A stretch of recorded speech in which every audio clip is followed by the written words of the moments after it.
And we should be live now. Hello, everybody! Can you hear me now? Yes.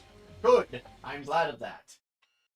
We were just adjusting the mic position because we were having the issue where everybody else wasn't coming in. Hi, everyone! Alright, so we're going to the...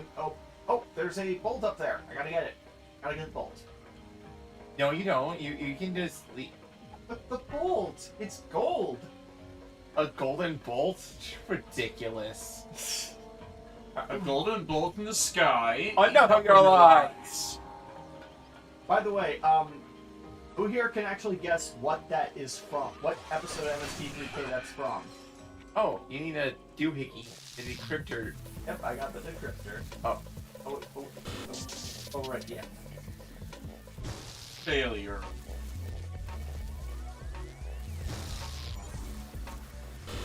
So, Wizard of Wonders is here. Black Century King. Forgive me, Father, for I have slayed. Oh, I see. No! Okay. Yeah, that's gonna be a bit... odd. I think you can align it so that it goes across the diagonal. Let's see it. Let's try that. Yeah. It looks like you. It requires a very specific position, but it looks like you can do that. Yeah, I think I'll just let it be. Yeah, the people came here for violence, Not 6-axis puzzles, unfortunately. Yeah, exit. Yeah, that's one. That is. Yeah, that's an annoying one. I think I probably will. Have to come back and do it off stream, just because it'll take a while. Oh yeah, and me restraining myself from throwing the controller and everything. Stupid 6-axis gimmick. You made us look bad. Booga booga. Alright, the Creeley Comet.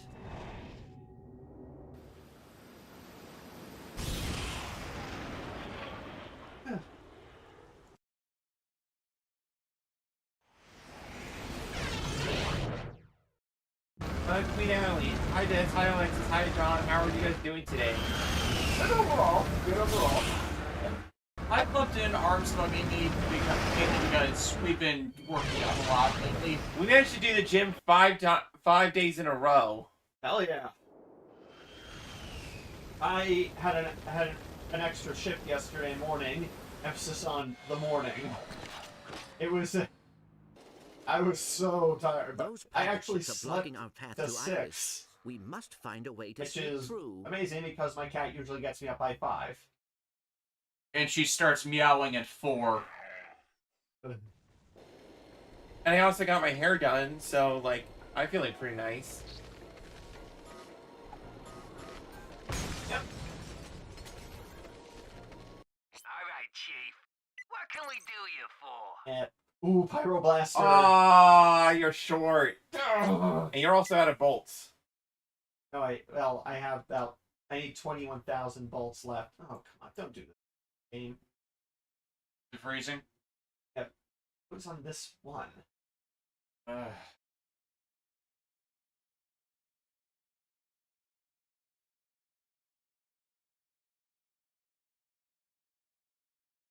So, just pull out the disc, put it back in. No. Well, go to the menu. Yeah, pushing it. I'm trying to. Oh, I'm pressing the button. Why are we cursed with technical difficulties? For the love of... A mic. For the love of Michael Jordan.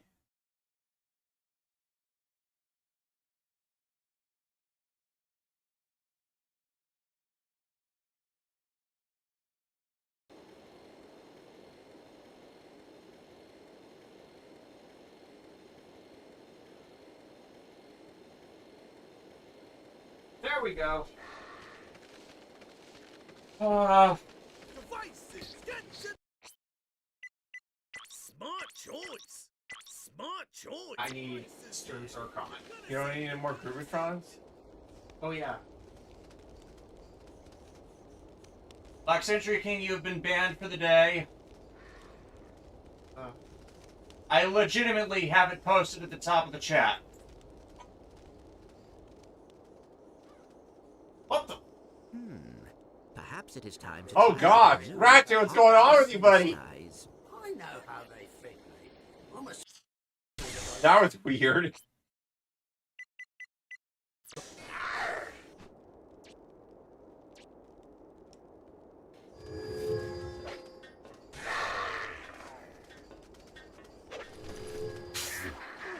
Oh god. See, Natalie, that's a question. What are your thoughts on the recently announced kits to the second Hathaway Flash movie? Oh, those are some model kits. I just think they're a jumbled mess, to be honest. Yeah, no. Like, the Z and the Penelope, I'm saying it wrong deliberately, were abnormal enough. I guess the one who built those. I have the twin box with the effect parts still up there. Oh no! Oh no! to your left, to your right, to the sky. Seen a jig so grand in many moons. Pass. QB Stand is finally getting to the ZA DLC. That's a lot of fun. Though you'll be stuck in the repetitive engine of the extra-dimensional quests so much. DJ Toku, how are we doing today? I'm medium rare. I'm good. Oh, but John, treasure. Yeah, you kind of have to break your disguise. If ye be interested. Yeah. You're right. Mr. Zircon!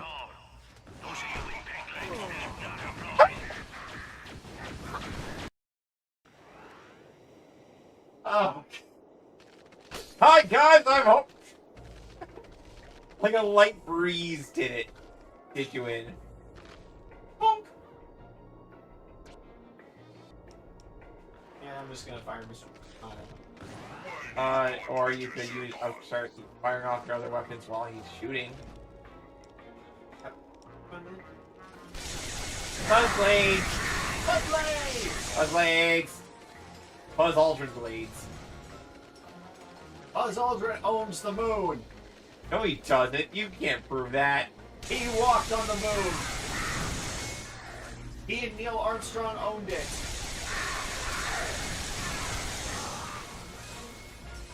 Me and Ali says, John, you fool. Yeah, I know. To be fair, he had an attack, but with the hit points so low. Yeah, a light breeze was just gonna do him in at some point. Pretty much, yeah. Single poke of doom. They go poke. Oh my god. Shinderu. Nanny? Poke. I'm saying Nanny is Nanny. Every time you say it intensely long, Kenshiro comes at you faster. It's rapidly approaching your location. Oh my god, Kenshiro is coming to kill me!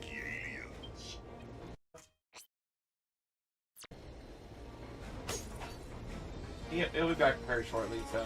Yeah. And now, turret section. The thing all games should have. Feature you're projecting. The turret section contains the thing that, for a lot of games, is the death knell. I'm gonna try and shoot blast the pirates into the sky. Fight.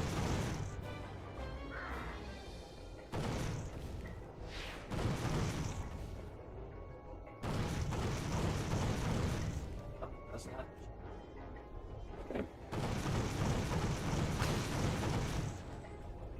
Oh, I guess the turret was only for the pirates.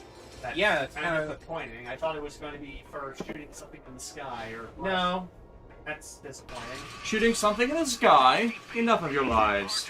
You really stand. Do you prefer they make a Pokemon game with or without a gimmick like Mega Evolution or Dynamax? I mostly liked the gimmicks.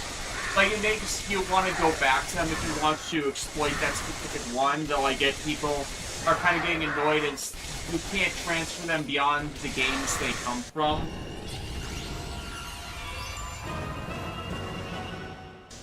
Oh, there's missing boxes. No, I'll get them. It's like Crash Band. Did that on purpose. You purposely blew yourself up in the face. Yes, I did. Now, why did you do such a thing, John? Because I could. That's not a really good answer. But it is an answer.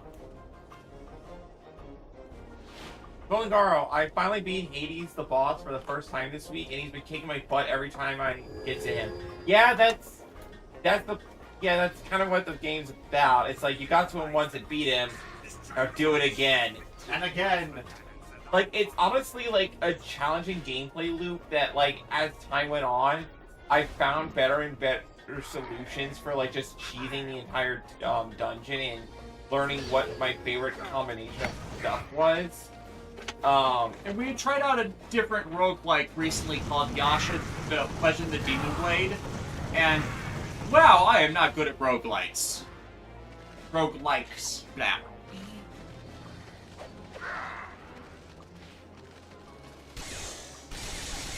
Yeah, Yasha it has been alright. Like, Queen Alley, I'm still waiting for Mega Flygon. Oh, you're gonna you're gonna keep waiting. Like, Mega Flygon is Probably gonna be wild. John, you just pulled a free ring. I did. I pulled a frick. That's clearly a box that can open up like a treasure chest. That's clearly not a mimic.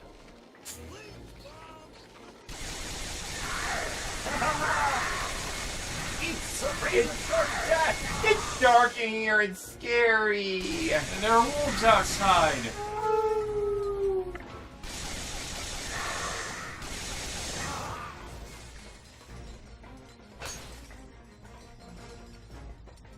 That's what you get in the mail. New arm brace, because I'm trying out a few different ones for supporting my arm. It appears that he's gotten a Gulvatron. Oh! For shipping boxes.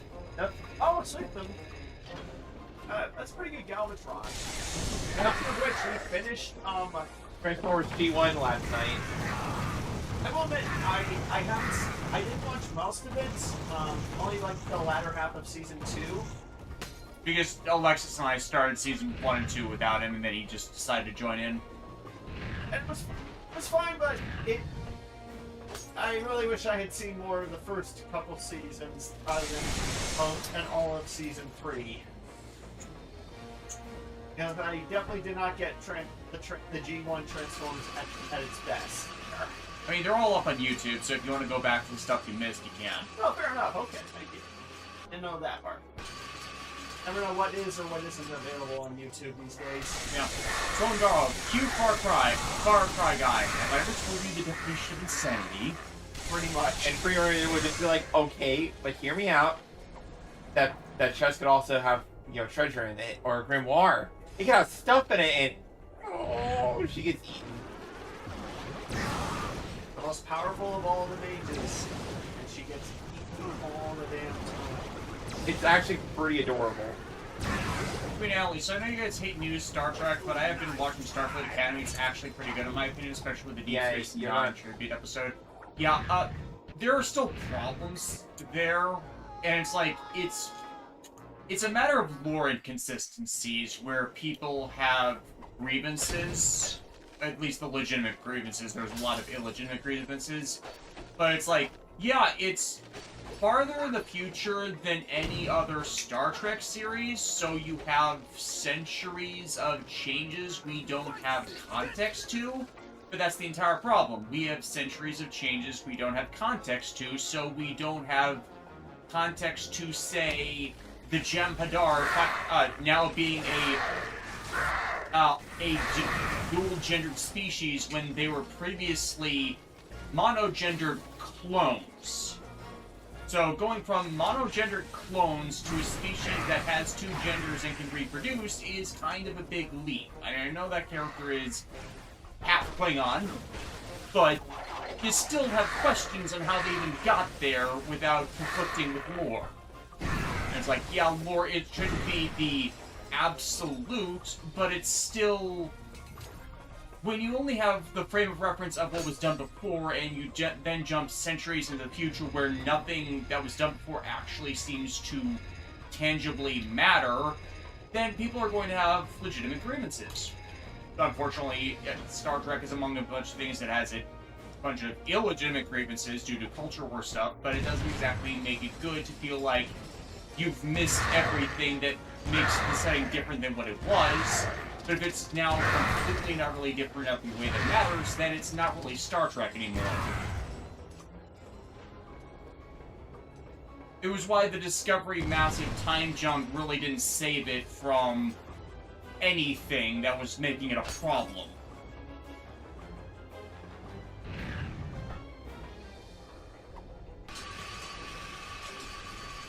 I'm gonna just insult them for the Klingons. Actually, they would pretty much hate ninjas because, well, cowardly, stealth killing cowards. Yeah. I mean, even though they have the stealth drives, it's like, the stealth drive is specifically made that you can't attack while you're using it. It's like, oh, wait, oh, sweet! I think the idea that ambushes are legitimate as long as you announce yourself first. Klingon honor is weird like that. It really is. Like, they're fine with backstab, with betrayals, and mutinies, as long as you win. And also, like, you have a legitimate reason to do it. Like, this person has shown weakness, so we must get a stronger leader. When the leader doesn't show why they were leaving a terms of battle. Rather, they need to have a legitimate excuse for it to not be undermined. Tactical withdrawals seem to make sense for them, as long as you can justify it. Oh, come on! I mean, I think, like, using the Pirate's Disguise to sneak up on the turret guy and then open fire. Yeah, that's a legitimate strategy. Can you jump in the Hollow Guys forum this time? No. No, it's still like wobbling along. Wait till learn. You guys seen Transformers Robots in Disguise 2015? We watched like one episode, and it was the Starscream Power Link episode. I kind of want to check it out myself. I've heard. Wait, we did? I don't remember that. Yeah, it was when we were back in the apartment. I legitimately don't remember that. It was like in parts on YouTube. Yeah, And it's like I kind of want to go back and check that out since I like Will Friedle. Not so much Bumblebee, but I like Will Friedle. But it's like the art style is. It's a learning.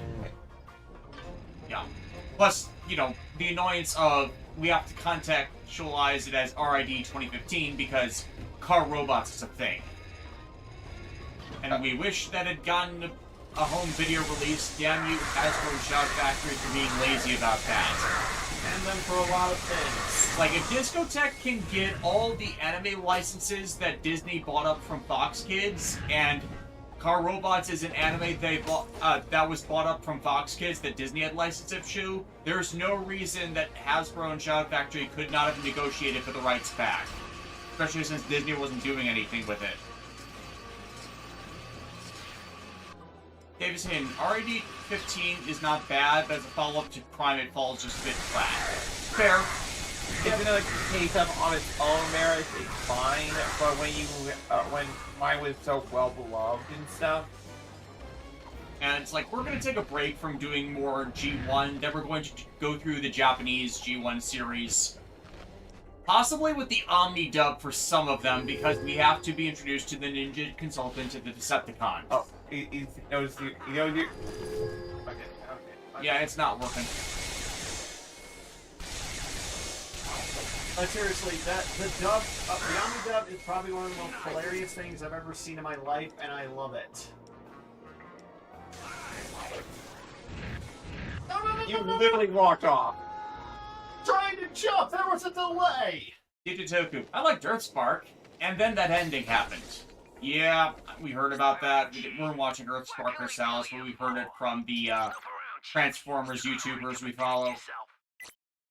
Queen Natalie, what is RID 2015 you speak of? There's never been an RD 2015. There's only RID 2001. There was never a monorail here. Ain't never. Oh no, there never was. Oh, thank God it didn't say. Yay, flamethrower! John's got the flamethrower. Woo! Okay, just like, we're not collecting Toku stuff right now, aside from the odds and ends things, so picking up a few Transformers here and there doesn't feel like that bad an investment, as long as they're not ridiculously overpriced. Yeah, I wanted to get Lockdown, but it's a deluxe, and the only volume I could see is for like $31. And it's like, yeah. I can't wait for my Commander class Optimus Prime. Yeah. It's like, we have a few used merch stores we can check through for those, but it's like, it requires a dedicated trip to hunt down a few other really high-quality toy stores. Yeah,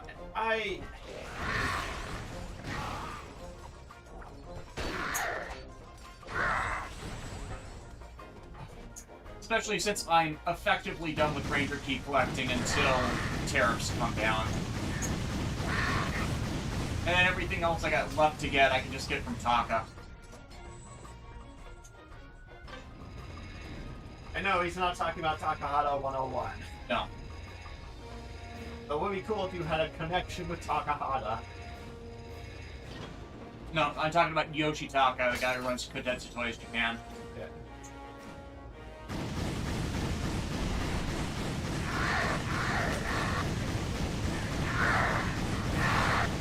Now, the alt I will suggest, I know it's meant for the Short Pants Brigade, but it is actually a pretty good show. Watch Transformers Rescue Bots. Like, I think it's another case of, like, a show aimed at a younger audience actually being halfway decent in its own right when it didn't really have to.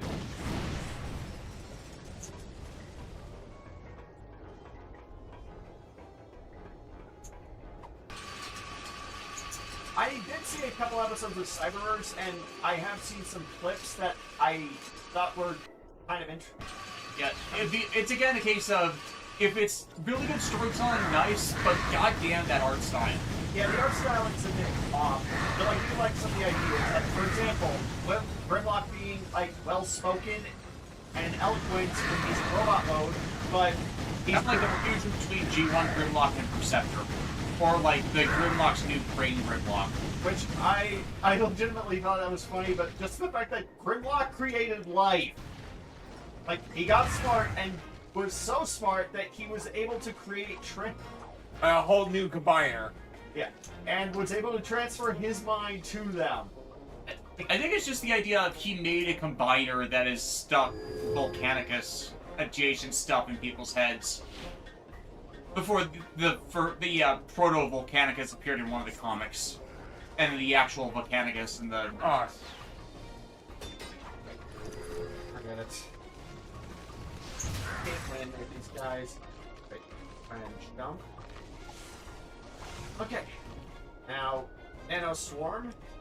that's you gotta kind of plan it where they are. It's not. It doesn't have as far reach as you think it does. Oh, I know.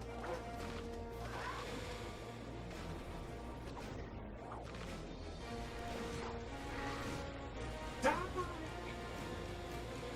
Why won't you die?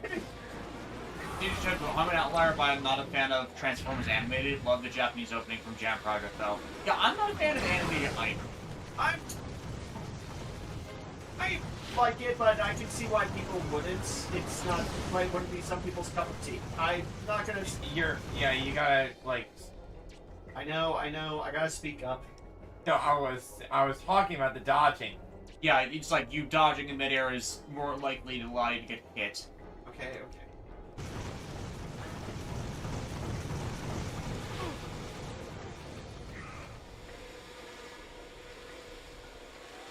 Is he dead? Oh, thank God, he's dead. And now? Emerald DC just arrived, so I don't know if anyone mentioned this, so apologies in advance. What did you guys think of the PlayStation Showcase? I didn't really watch it, but I heard about all the news that came from it, and Konami knows how to make games. Konami made a Castlevania game. Well, like, it's like helping make a Castlevania game? Like, Konami realized that going all in on gambling is a bad thing? what new spore of madness is this? Seriously though, really glad to see something Castlevania again. It's almost as if they shouldn't have screwed over Hideo Kojima. And Koji Igarashi too. Yeah, Koji Igarashi was the Castlevania guy. But the fact that we're getting like Metal Gear Solid 4 off of the PS3 finally, like, nobody thought that was gonna happen. I could only play that game on my PS3, and I hardly ever play my PS3. I had to search for that game because I wanted to play it for so long, but it, as Alexa said, PS3 jailed. Yeah. So really glad that they're making that we're getting a bunch of new stuff for the ship. And it seems like Konami's starting to get their heads out of their asses a bit, even with Yu-Gi-Oh! With their newest support cards and the overart style cards. Which I honestly really like. Like, I have not heard anybody say anything bad about, like, the new cards they released. Yeah. It's like, they feel... Like, the fact that those new cards feel so in line with, like, what their original design philosophy was. Especially with the new Magician of Black Chaos and Blackluster Soldier original cards that feel consistent with how they've been expanded in material before, but also trying to bring back in the original Chaos retrains, like Blackluster Soldier and Void of the Beginning and the Dark Magician of Chaos. You know, the super broken one Yeah. up on the ban list at one point, but now have been power correct out of usability. Like, original cards have been getting insanely good the last several years. I know from ban list stuff, we haven't been playing the game, but one of the newest cards on the ban list was Ame no Habakiri Mitsurugi. Yes, Susanoo's sword, aka Tsubasa Kazunari, got hit because it was just that good. Again, we're not playing the game, we're not keeping up with it, but I found that recent fact amusing. Piracy. Right. To your left, to the sky. To your left. Like me, Allie, did you guys hear about Mattel now owning the toy rights to TMNT? Yeah. Didn't they own it before? No, wait, that was Playmates. Yeah. Well, at least it's been licensed and been saved. Really?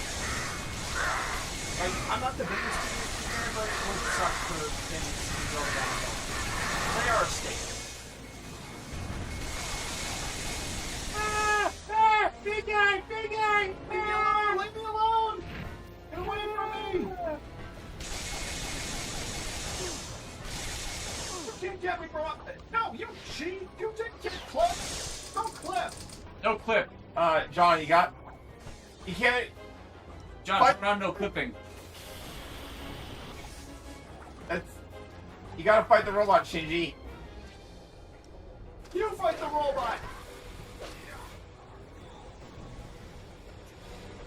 Oh, thank God. Thank you, nanobots! You're welcome. We've already infected your soul. Well, as long as you spare me when the gray goo comes. Well, Gar, it's mostly been outsourcing, but that feels more like them saying, yeah, we have lost faith in the player to make the game, so we may as well let other people that actually like these games do it. Purposes only. At least people are getting Konami classics.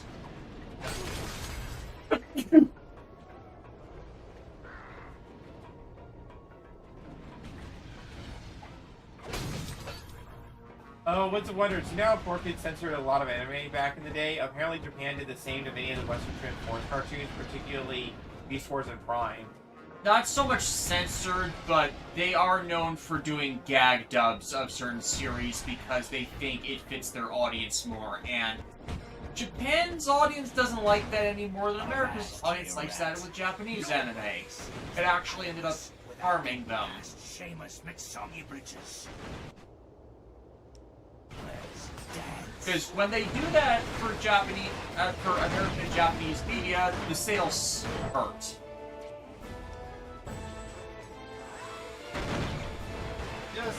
dubs. And it's like, then the Japanese Beast Wars series tried to fit that same comedic note, and then they didn't do very well. And it's wholly a Takara decision where they genuinely do not understand the audience for the stuff they make. They try and aim it too low instead of doing family or broader demographics, even if series might be formatted that way by their makers, and just it doesn't work. Takara is really ass backward when it comes to those things.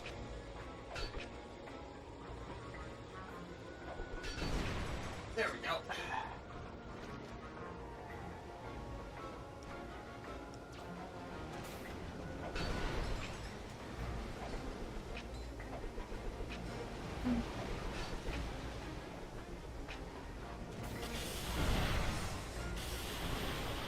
By the way, speaking of Transformers, I think the animation errors in that show were some of the funniest animation errors I've ever seen in my What life. can we do you for?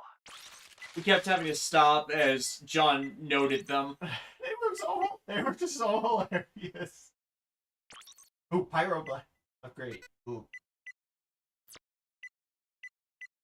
Let's finish the Plasma Stalker. Digitoku, we rightly dunk on 4Kids, but not all of it was awful. We rightly dunk on 4Kids because they were doing it from an anti-consumerist angle. Takara does that consistently with their series, but it's from a point of making it better for the audience they want, even if that undermines them.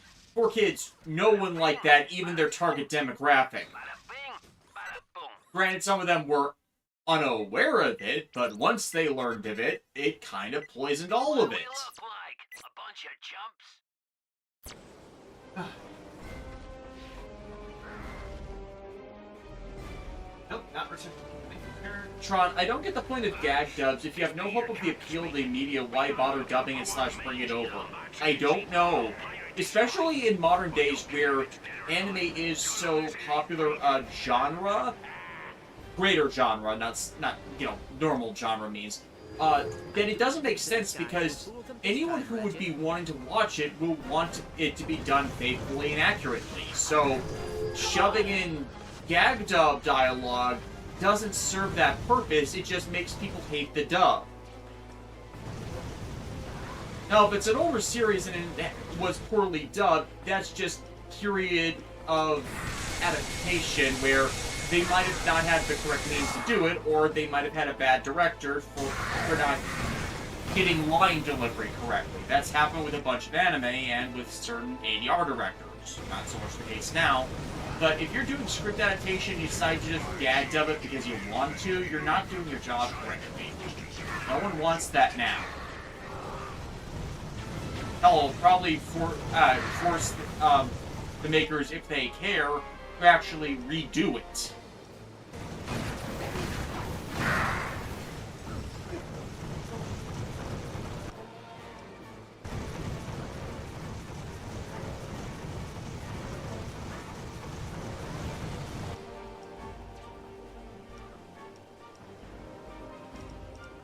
Rubitron, save me!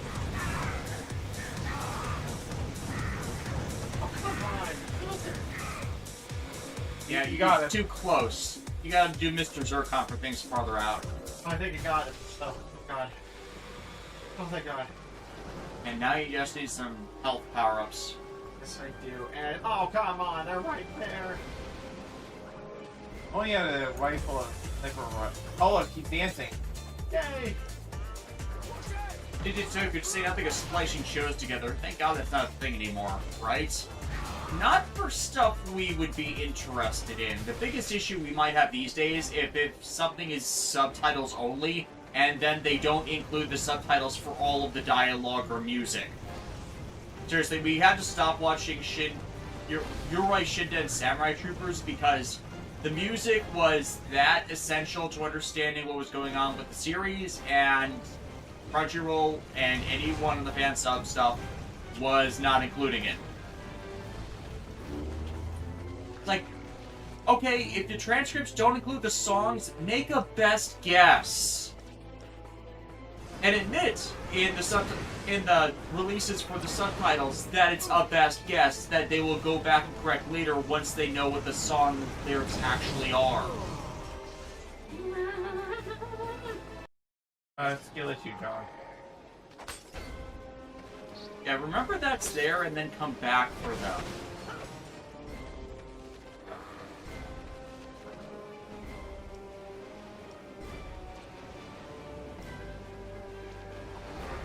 And also get it so like in the middle of the area. You know what, that works. Yep.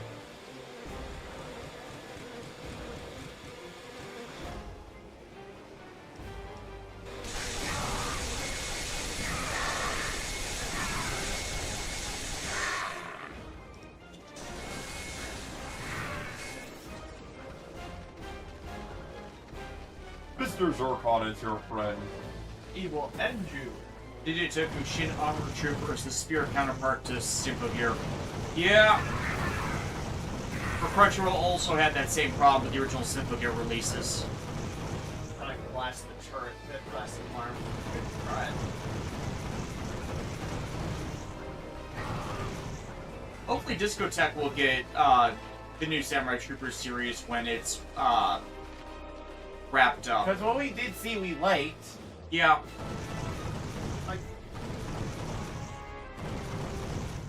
But it's like, when you have something that's essential to understanding the series be excluded, you fucked up. Definitely. Okay. Now. I'm so excited for that. You're not going to be able to snipe up in there, John. Now we can blow up the smaller ones. The smaller ones, the ones that are moving down there. I know. Yeah, I I'm just thought, saying- I thought I could blast. No, you can't. Yeah, it's like, don't you understand that, like, rope nets are the most powerful things in existence?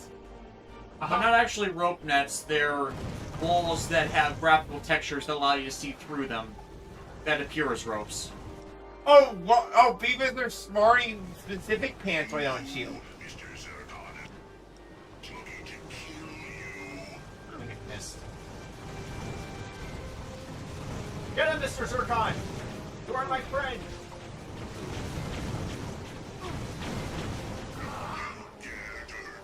Emerald DC, honestly, I think the reason why they didn't do that is they don't want to take the risk of getting it wrong, even with them giving the audience the heads up. And again, it's still not helpful because if you can't understand the series, it's bad translation. Even if it's wrong, if you get something approximate, it's still coherent. Like, by-ear translation from the 2000s, even if it wasn't perfect all the way around, usually gave you enough to get the proper context, unless you were gag subtitling it. And yes, gag subtitles do actually exist.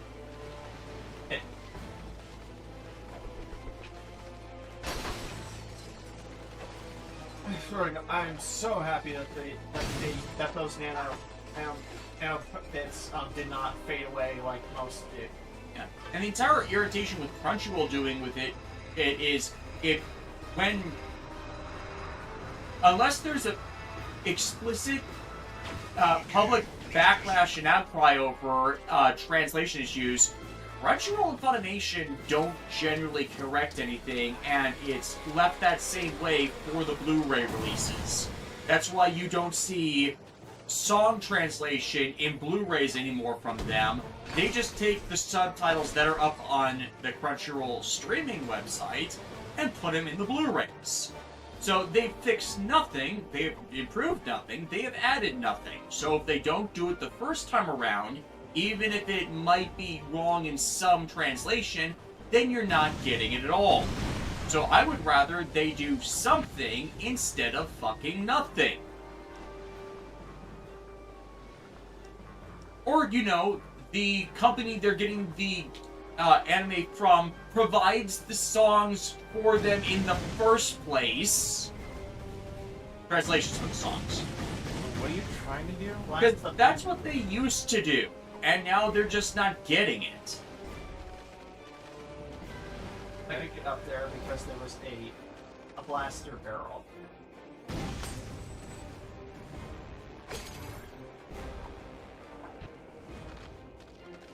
DJ Token never finished Ronin Warriors. He didn't vibe with me as well as Saint Seiya. You know what? That's a thing that happens. Like, it was okay. It had some, premise was good. I do think the character focus was a bit, too red-centered. Which was a problem back then with some series. Yeah. And honestly, like, Ronin Warriors doing well in America at various points is kind of the counter-argument to saying, well, Saint Seiya can't work in America. Nope, it's just a matter of actually trying. Yeah, and actually, like, giving something the proper carrot means, you know? The audience is there, they will come. It's just every time they try and do it, it gets screwed over. People who come, right? Like, and I really don't like the fact that, Discotheque said they won't really do Saint Seiya Blu-rays because they know they won't sell as well, but it's like, that's still a part of history, you know what I mean? That crack in the wall? Ah. There we go. I don't know why it had to be this specific spot. Weird.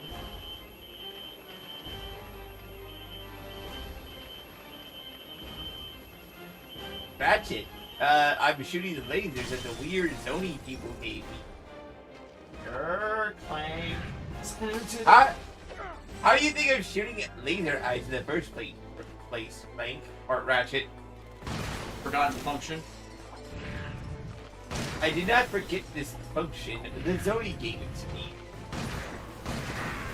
Clank, you gain and lose a jetpack backpack all the time. Smart. Oh, so just because I have like random backpack losses doesn't mean you don't believe me about the Zony. Well, somebody's not going to use this card this year. Are you using ammo to break boxes? I don't know. Let John shoot the way he wants. I'm just saying you're gonna have to pay more of the bullets you get if you use your ammo. Oh, it's just like the boom. John like Boom. He's part of the Boom crew. No, No. none of that. Shame on you. But I would like to be part of this Phantom Investigators. Who here remembers that show? You just made that up. No, that was a real show. That was a legitimately real show. It only ran a few episodes on Kids WB. Before it was canceled. Yep. It was basically like a stop-motion cutout puppet thing. Digiku, the awful Saint Seiya live-action film did not help its rep despite its great cast. Well, there's first problems, a live-action adaptation of an anime. Even Japan screws those up on occasion. Yep. Like, the amount of genuinely good live-action adaptations of an anime can be counted on one hand. Wizard wonders, considering the recent strings of collaborations, you think Takara and Bandai would make collaborations for the Brave series? Personally, I can see a regional of Earthrise, Snapdragon's Dino Geist. Good Smile Company seems to be making DX toys for the Braves right now, so possibly, but with Good Smile doing that, I doubt it. Then again, we're still getting the Brave series S&P sets from Shokugan, so who knows? Why are you, do you have ammo for the other guns? Oh yeah, I think I do, but I should probably Focus on upgrading this you got. Also, Mr. Zircon. Zircon is my friend. He will save me. Zircon makes problems go away. E96822, would you want to retrain the God cards? Technically, we've gotten those already. But, Ron also has a question. I'm surprised Bandai hasn't announced a figurized standard Black Magician yet. That is really weird that they haven't done that yet, right? Or a Blue Eyes Ultimate Dragon to have the Blackluster Soldier ride on. I think they just got fixated on doing the God cards, and then they've committed for those for so long that you kind of want them to do other Ace monsters from the other series. Like, give us Flame Wingman, give us Neos with armor change capabilities, give us Stardust Dragon. Like, you overcommitted to the original series without really progressing it too much, so you're having the same problem as the Digimon kits did for a while. Queen Island, I've been quite enjoying the new Samurai Troopers anime. It's been a fun ride, although I feel like it's rushing a bit. Yeah, that's the problem. I don't know how many episodes they have slated, but the episode count might be a problem, but also that's just a problem with its writer in general. Kamen Rider Build had that same problem where it was hurry up and wait. But like, And that's why the entire half of Build, like, spun its wheels for so long without doing anything of meaningful merit. Like a pirate. But can you dance the so jig like, like one? go quickly to one thing and then take its time with something else. Yeah. Plus, with anime production these days, you don't know until you hit the season finale how long it's gonna be. Unless, you know, it's publicized beforehand. I don't know if it's been publicized for the new Samurai Trooper series, how many episodes they're doing in a row. But some of my series have had that problem for a while now, where you rush the early side and then you meander through the back half. Mainly due to season splitting. So you're trying to get to a point where you've progressed enough for the mid-season cliffhanger, if they're doing it in 2 parts, or whatever they're doing for the season formatting, and then that ends up screwing them over. G-Witch feels like it shoved 16 episodes into 12, and then didn't know what to do with the rest of its episode count. But realistically, they should be making the series in one go, plotting it out as normal, and then splitting where they need to, if they have to do it in 2 chunks. Realistically, they should just get rid of the split season format because of how caustic it is to production as it is. Not production on the animators, but production from a writing standpoint. And just wait till it's all done, and then schedule it out how you need to. How do you turn this thing on? It appears to have been damaged by space pirates. Perhaps I can repair its CPU. Digitoku, like Gundam 00? No, like Code Geass. Gundam 00 was designed properly as a 2-season format. You had the complete storyline of Season 1 conclude itself, and Season 1 was in its entirety a setup for the time skip in Season 2. But yeah, if you're thinking of you do it all up front and format it properly so you can do that, yes, like Gundam 00. Gundam 00 is really my only citation of the split season working, because the first season was a complete story, and the second season was a complete story. So don't run for it and compress your story just to do a cliffhanger. And it's like Code Geass is a bad example of that, because it was supposed to be one continuous run, and then they split it into 2 seasons, and the season split because they had to reset the status quo after the season split, ended up screwing over progression of the series.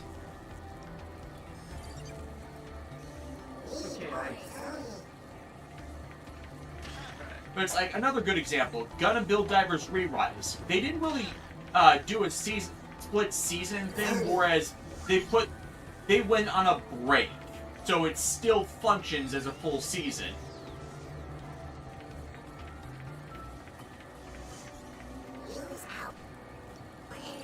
Emerald DC, how tough would it be for Toei to either do a Kai or a remake of OG Yu-Gi-Oh! That can include Season 0 proper, instead of being it separate from the main series? Considering Toei doesn't have the license for that, very, very difficult. Attack! Like Toei did so bad with the Season 0 stuff, that's why they had to change animation companies for Yu-Gi-Oh! Duelist onwards. And then Studio Gallop lost it after Brains, just because of how much of a disaster Brains ended up being, because of just everything attached to that, and the new writers that came on, and Shin Yoshida, who had been the longest writer, going off to do the manga, so couldn't place the proper focus on Brains, so it was up to the secondary writers, and the secondary writers made a mess of it because all the secondary writers they brought on for that hadn't really done Yu-Gi-Oh! Before, and Brains' pre-production was such a mess because it was rushed to start, because Arc 5 ended early, because the production of Dark Side Dimension screwed it over, and that was just a massive run-on sentence. Make sure to breathe, Davis. Yeah. Yeah, Like, Dark Side Dimensions screwed up so much. and Range was the result of that, and Arc 5's terrible ending was the result of that. And then, you know, it makes sense that to jump to somebody else, but when the cause of your problems is Konami, well, Seven's Go Rush, and it being distaffed from the actual card game hasn't exactly helped any of that. Like, we haven't watched...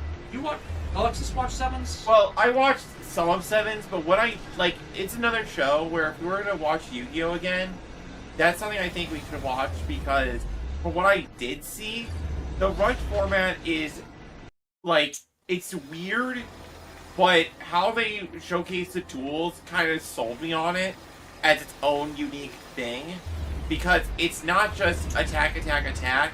Like, there is still a level of strategy and mind games you have to play with that format, because, okay, so, for those who aren't aware, in normal Yu-Gi-Oh, you play with a standard 40-card deck, you know, 1v1, right? There's a 5 monster zones, 5 spell trap zones, blah, blah, blah. In the Rush format, you have half the deck size, and you have 3 monster zones and 3 spell and trap zones. But in exchange for the smaller deck size, you can summon as many monsters as you want in a turn. That being said, there's that risk-reward thing of do you literally rush the field with monsters and risk them all getting clobbered by your opponent's stuff? You know what I mean? Like, Yeah, which you didn't need to go over. Chi, which is a symptom of a wider no downtime issue that modern anime has. All I want is a beach episode where the cast having fun while also developing a relationship. Is too much to ask? Unfortunately, yeah, Sunrise is especially bad with that. Again, it feels like the first 12 episodes were a condensation of the plot for 16, especially because once you get past that point, there's no opportunities for downtime in the back half to really do that sort of thing as you would before, because you passed that point of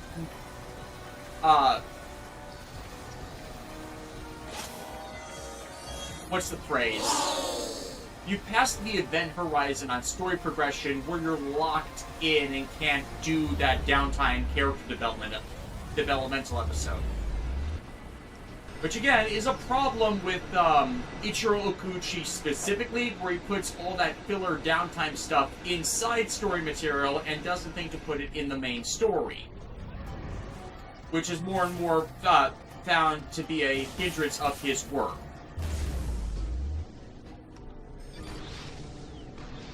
And Sunrise in general, because they just do that so much. It's like Gundam Wing is hurt by it, Gundam Seed is hurt by it, Geass is hurt by it, Gundam Double O got hits from it. And especially because a lot of those are not being imported in any way, shape, or form now. We still have media from all of those that have never seen Western release in any at all. Queen Natalie, IVO tried to do what Double O did. Unfortunately, its second season's ending was something that no one wanted, which sucks, but it was still an overall fun show. Like, Iron Blooded Orphan Season 2 is something I still need to see for myself, because I remember really liking the first season. And then we ended up getting a Everybody Dies ending, which Gundam hasn't done a lot of. It's just a matter of justifying it. Like, and that's what I want to know. Like, you know, see for myself. Okay. Why do you keep getting hurt? Because he keeps dropping into the plasma.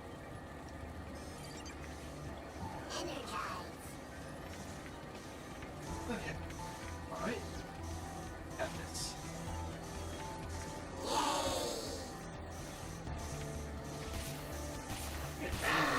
These guys can... Just pull him back a bit. There we go. So the controls for this are the Zoe. The Clank segments are very finicky. They're very. Clank is very stiff. He feels like a pig, and he jumps. Well, in fairness, he is a small robot. I know, but it just. and The Clank extensions allegedly were always an issue for the developers. Yeah, because it's like they know they have to do it, but at the same time they. Do you though? I get the logic. It's just they didn't really perfect this idea until like Crack in Time.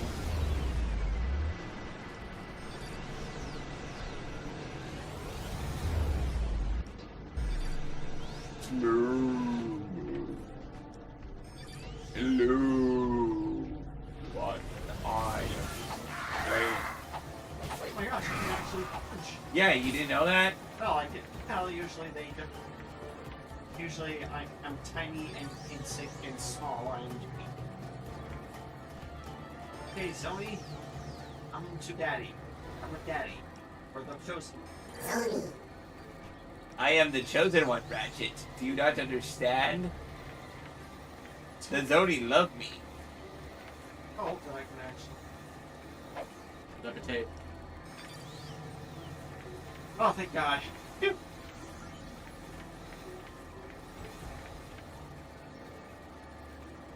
Don't risk it. Yeah, I'm not gonna risk it. Sometimes these things are. There's a risk reward, and I'm not taking that risk. That'd be a fun game to play. Risk reward. No, Risk. Oh yeah. How do you even play Risk? Basically, it's like a simple territory conquering game where you start in a nation of your choosing, and then you're trying to basically one up your opponents.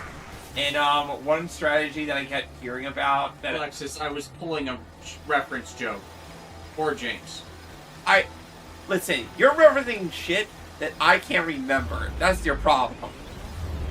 I know about Poor James, but I can't remember that specific joke. Does no one watch Fortune? I did. I like it. Oh, and as we all know, that John's the most important person in the universe. Everything is through my point of view. Therefore, if it didn't happen, if I didn't see it, it didn't happen. Is John safe to unplug the controller so he can actually be more relaxed? Yeah, let me try that. Let me just see. Yeah, just pull back. Yeah. Okay. It's thank God, it's actually charged up. I put it on the charger a while ago. Okay. Good. Charge up! Charge up! Now that's better. We sacrifice ourselves for the greater good. Yay! I'm still salty about IBO Season 2. It's ending to the point I can only rewatch Season 1. It's a shame since I really like Season 2's mech designs. Fair, it's like, once you knew about the Allah Bianyas, I'm mispronouncing it, I don't remember how to Or you can say AV system. Once you learned about the AV system's hang-ups, you kind of knew that Mikazuki wasn't going to have a happy ending, because it was going to slowly cannibalize his body. So I'm not as mad as others about him dying. You literally just... What did you do it? You're so smart. What the hell? I'm not the one jumping. Why did you jump when you knew you had to levitate basically through this entire section?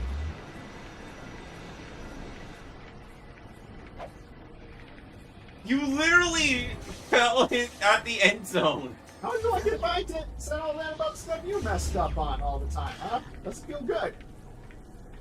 At least I roll with the punches. I tend to mess up usually because of neurological hang-ups with me even using the controls, not, oh, I forgot to do this thing after doing it constantly throughout this entire stage. Not my fault Clank can't move for crap. John. The developer's fault for not making him better. Stupid time crunch and them. John's mortal weakness. Gravity.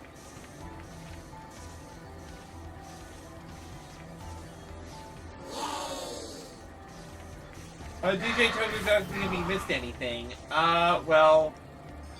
Everyone belittling my competence. That's what they missed. Well, believe it or not, one of us is a cyborg. I wish I was a cyborg. Then I could... Cyborg death. I mean, I'm probably going to need a replacement joints at some point in the near future.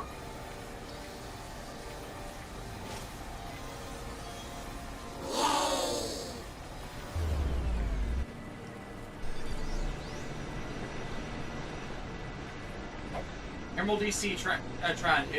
It's one of the reasons why some are waiting for Super Overlords to take another crack at it with Season 2 in full to change the ending. Fair. Absolutely fair. They should have done that as part of Y. If it didn't fit with Y, that's fine. It was in 30. But it doesn't count as 30 because it's non-story DLC. I was getting to that. Before you interrupted me, I was about to say non-story DLC in 30 doesn't count as including it. Also doesn't count if it's like it has a story mission to introduce it. Like, no, it doesn't have anything past that. None of that counts for 30. 30 was bad in how it handled practically everything.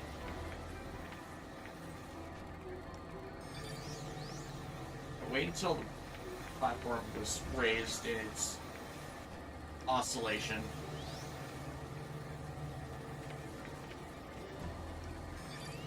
In John's defense, in that particular platform jump, I hate it in games when like it looks like you can't make the jump, but you're supposed to. But it looks like there's just a frame-perfect lip that you need to overcome. You know what I mean? Like, again, John, in fairness to John, this game has a lot of platform jumping that are over just pits. Still, honestly though, still not the worst I've seen in terms of platform jumping. That goes to the PS2 version of Max Payne, where there's a part where you're chasing a guy and you have to jump on a oncoming train. Now, normally, before I tell you how you're supposed to do it, what would you logically think you're supposed to do? What do you think you're supposed to logically press a button and then jump? Well, yeah. I mean, like, what else would you do? Well, what you're supposed to do is just run. You're supposed to run off the edge, and then it plays a cutscene of you jumping on the train. Jumping normally just ends up killing you. That sounds counterintuitive. In very much so. I spent almost half an hour on that section until I found out what you're supposed to do, and then I cursed the developers and Sam Lake for thinking of it. Sam Lake was the main guy. Yeah. Okay, now I'm gonna levitate. A fractured vector shell. Yeah, because like even right there, it looks like it's wide enough of a gap that he couldn't jump it. I thought it was, but then it just falls. Super Wars like humans went downhill at 30. Y was decent, it suffers some of the same problems as 30, mainly because it seems like they had mandates they couldn't deny.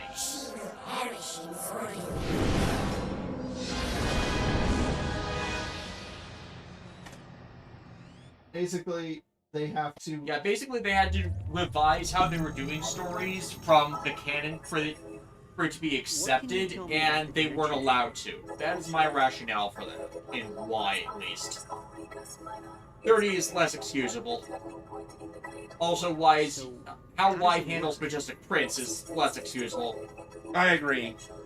Because they did Majestic Prince correctly in 30. It's one of the few things 30 did correctly. It's like 30 got that right? 30? Wow, we hit a new low.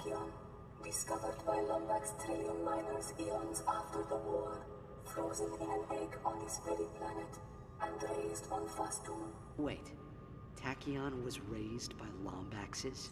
Affirmative. But when he learned of his true origins, he set out to bring back the Kragmites. So where's the Dimensionator now? An explorer named Max Abuji relocated it to Kershu City. Our cells functioning at 8% capacity. 8% capacity. No, wait! Where did the Lombaxes go? Why did they leave me behind? Thank you for visiting Iris. Oh, we'll have to come back and recharge his computer later. We need to get to Kerchu City. If we can get our hands on the Dimensionator... I said we'll have to come back and recharge this computer later. Now, please, Yeah, we did. the We used Zones it say once. Talwyn is in trouble. We need to get to Zordoom. You know, Clank, just once, I wish you'd listen to your real friends instead of your imaginary ones. Yeah, like, that feels out of character at this point, right? Coordinates acquired Yeah. for Zordoom Prison. Like, Clank's always right. It really is. Alright, Chief. What And it's can we like- do you for? Right now, Ratchet has no real connection to Talwyn and her stuff, so it doesn't make sense over, hey, I'm on this important thing to learn about more of myself, which is important to this bigger context around Tachyon and being a monster, and trying to get something that could be dangerous to everyone, so I get Ratchet's priorities, especially because Clank is not properly explaining the whole Zony thing. But that specific line about listening to your real friends and stuff, like... It's like Clank hasn't provided any evidence that the Zony are anything other than imaginary, so if Clank's getting this information from them... But yeah, I see the logic, it's not something that can last through, though.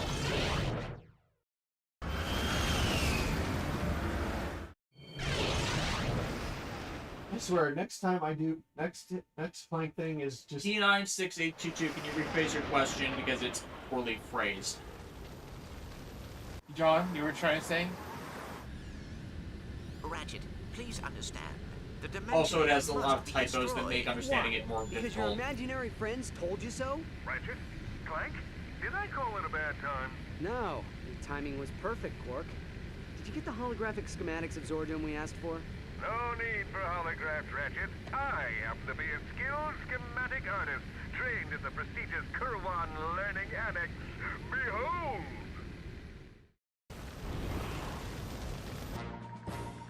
Oh, God. Zordoom Prison, a dangerous dungeon of dastardly denizens, death and destruction.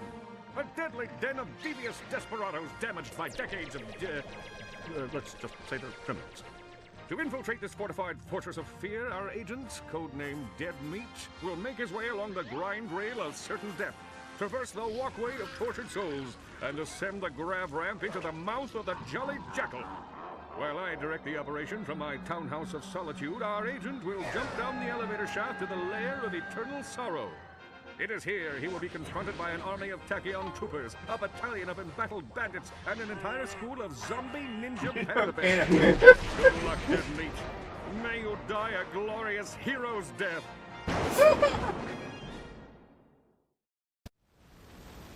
well, at least he has confidence that they might survive. Tron, the worst part of any long-running series, the risk of character derailment increases the longer the series goes. Some series more than others, some can stay completely on point, and it's the audience that doesn't get that it's progressive character development. Others, yeah, they can lose the plot. It's like one too many caustic schemes, if they're a schemer character, it makes them bad. One too many repetitious plots make it seem like they don't seem to have learned anything. It is a concern. Like The Simpsons. Which has had highs and lows on that. Yeah.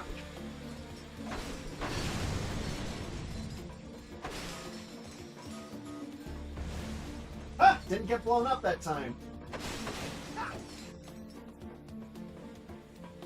Like, even here, Ratchet has had jerk-ass moments. It's not been that egregious, and it's mainly based on this Zony plot because of the writer conflicts. And the cliffhanger ending, which ended up being a mistake. Rather, the setup for the cliffhanger ending. You'll need to use this in order to reach the sky duct.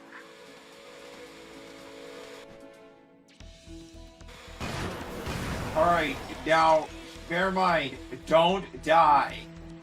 This time, I promise. Falls off a cliff. Oh, hell, I did a cryptor. But this time, I can actually get this. B9682, what do you think of all-powerful beings having the ability to change the universe? There are points where it's okay, depending on the person. There's others where it's not. It really depends on like what we're talking about here. It's context appropriate. Like the Getter Emperor being able to rewrite the laws of the universe if it's so, or Mouse Zero. Yeah, that's fine. But like, I kind of don't like it when a series like goes into reality warping too quickly. You know what I mean? Like, reality warping ability should only be saved for like Eldritch Abomination type stuff. You know what I mean? Absolute end bosses. Power Gates is one of the exceptions just because the enemy is future people who are offering reality warping wishes as casual rewards and are themselves abusing that ability after gaining it because the dispenser of it is a imprisoned victim. So it's like, of course, you've got to have someone who has that ability to counter them because they have abused that gift themselves. So you got to give an example of someone who's using it correctly. Otherwise, if you give it to someone who's, say, heroic, of course they have to be restrained with their use of it because abuse of that is, on its surface, a removal of choice. And, you know, a hero shouldn't be, by default, removing the choice of the people he wants to support and be benevolent towards. Like, you can do minor wish fulfillment to help them along, but you can't do grand change everything gestures, otherwise it just defeats the point. There was actually a short story I heard about from a YouTuber I used to follow that was about a guy who basically became like a minor god who could alter reality, but only in his specific area, like his zone, his specific... His area of influence. Yeah, no, like his, like near him, basically. That's what I meant by area of influence. Oh, okay. Okay. But yeah, because limit it there, make sure it doesn't become an asshole either. Because if the hero can just do something like that all the time, there's not really any, well... values of it. Like, I wish that Index New Testament was getting adapted because it proposes that exact thing when Althanus gets Gungnir. And that allows Althanus to warp reality and make it whatever she wishes, but it can't actually fulfill her wish to return to a world of companionship because she's so far removed from everything that she once was. So the only way to find and understand her is, ironically, to find someone in the current world she was in, and that's what she ends up getting with Toma after she literally tortures him for several million years. Toma can't catch a break.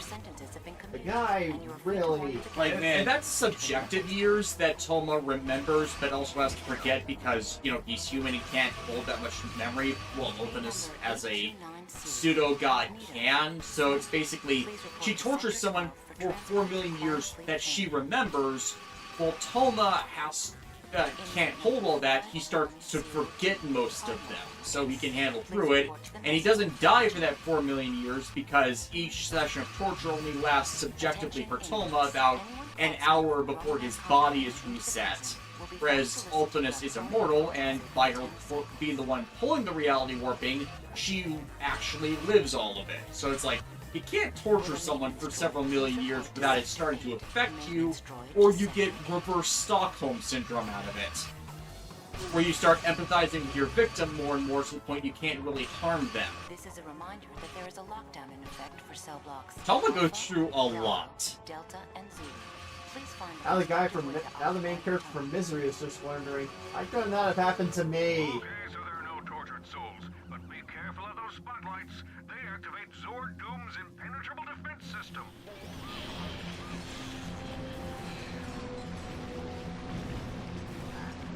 Ratchet wants a flamethrower. Ratchet wants the what? That's what you... That's what he said. Now move.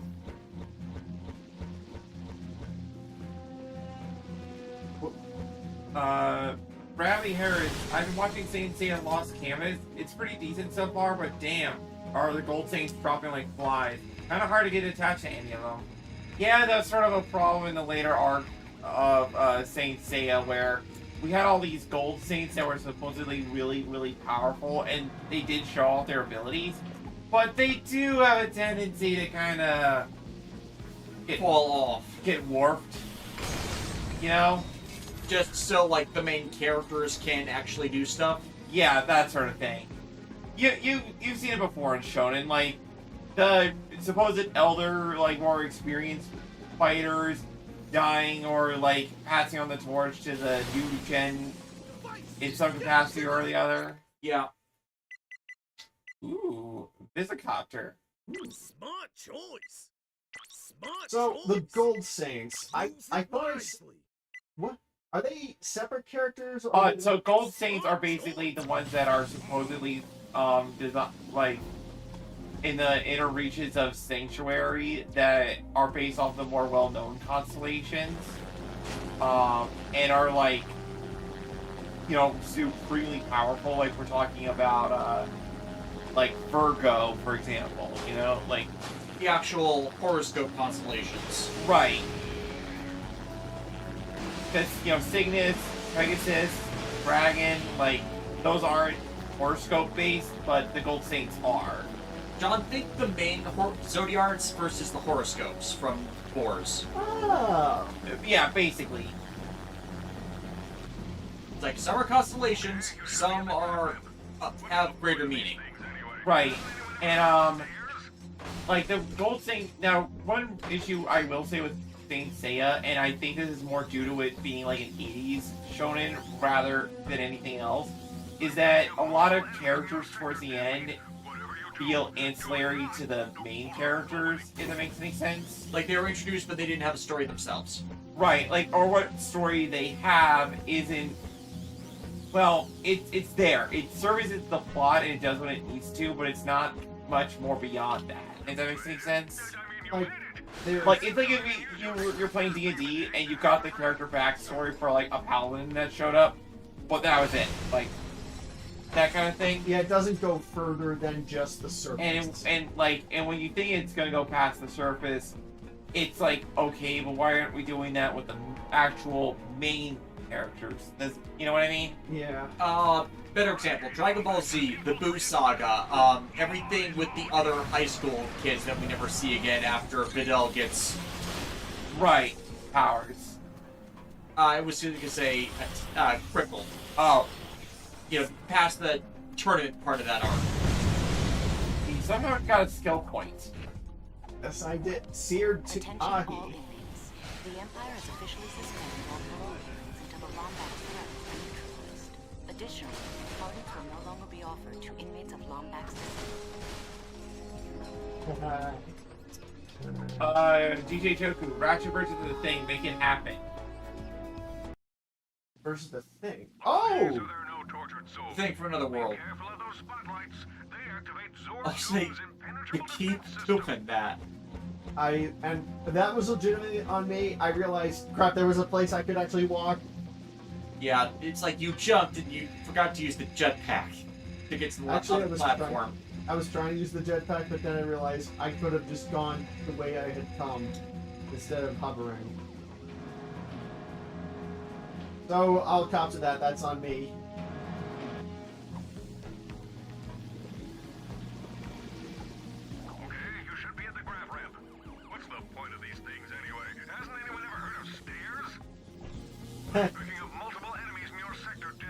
Now, why don't they have stairs in this universe?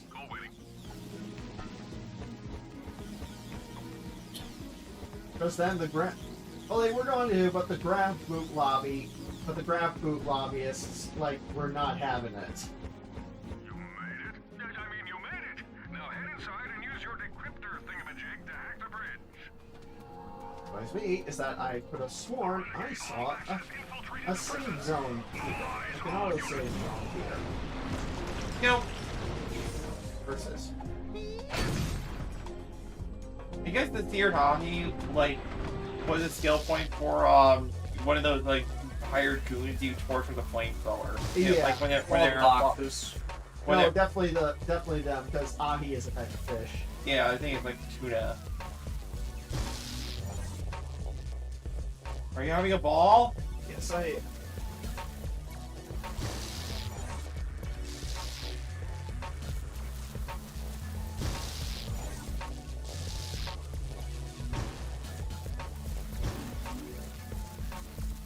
But yeah, like with Saint Seiya, like a lot of those 80s type shonen, they're still good and they should be worth reading. But they are of the time in a lot of ways. Like what they were focusing on was different than like what we're used to in our modern standards, you know? It's like it's important to respect the classics, but also admit where they had their limitations. Right, and where future series may have like gone like did the concept better, or at least like you know what I'm trying to say. Yeah. Kind of like stuff like Isaac Asimov. One of the most important sci-fi writers of all time. He was also kind of a huge dick. Yeah. And a creep. Okay, that one I got bumped on just kidding. Yeah, like I got oh geez, like the amount of stuff Isaac Asimov did. That's a yeah, but basically most of his stories being horror stories about slaves breaking their shackles because you created them. But also, like, better writers would come along and do stuff that he pioneered better.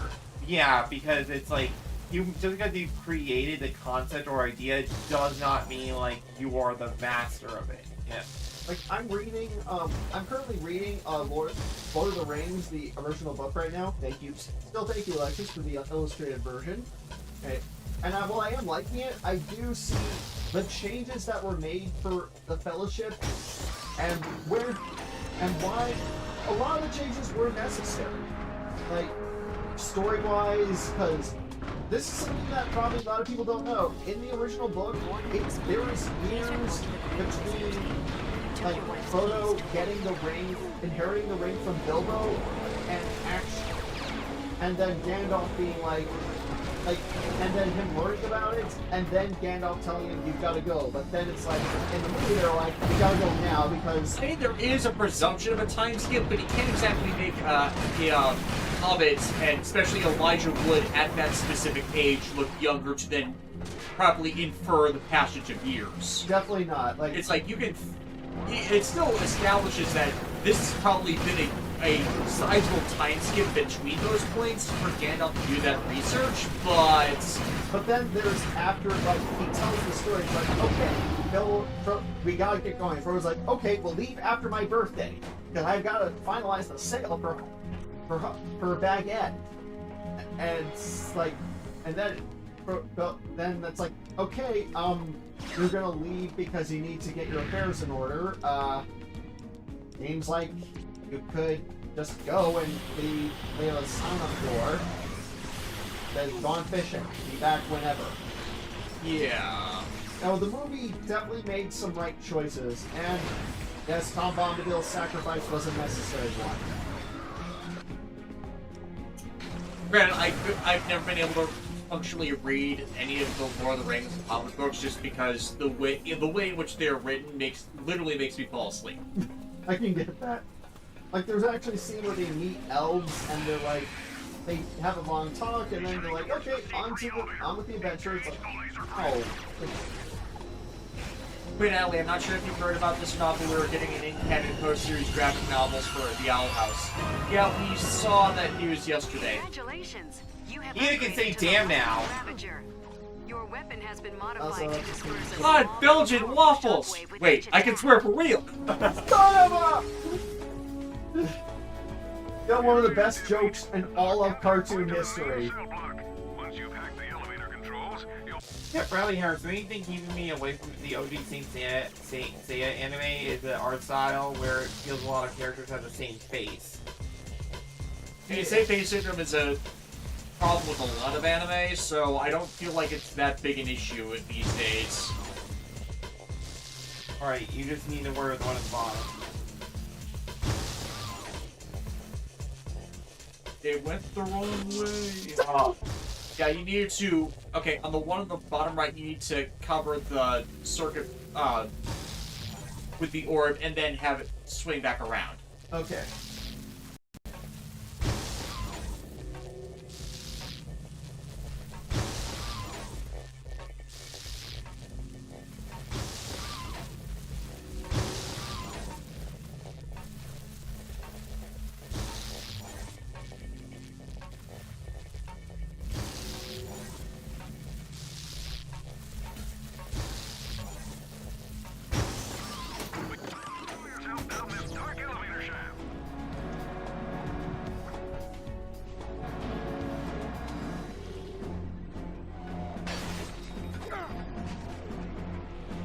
This is a reminder that the Omniverse laser defense grid will experience downtime while we perform scheduled maintenance. We apologize for any inconvenience.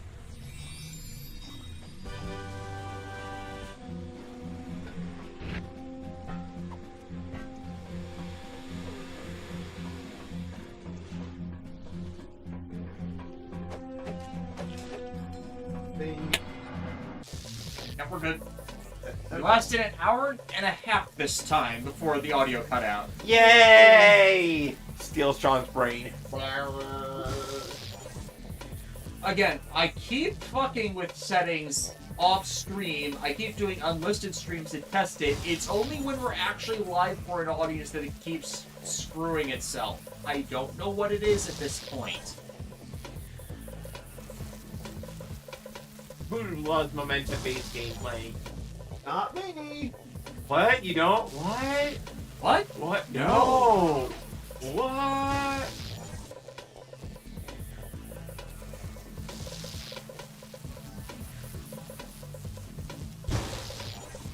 There's the good things of hacking. Who made this kind of way of hacking? It just doesn't get it. Jump into the pit! What? Gonna be smooth sailing from here. Oh no. Yep, like taking candy from a baby. It's almost too easy. Like a walk in the park. Whoops, that was a tubby. Wow, they're not messing around. Cock your ears in!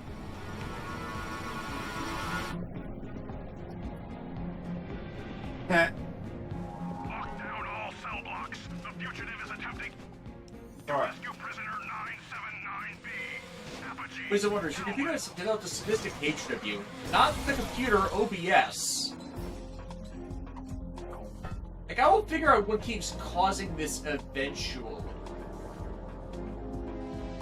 Tron, man, I should really get back to my project of painting the high-grade Calibarn in the tight blues colors.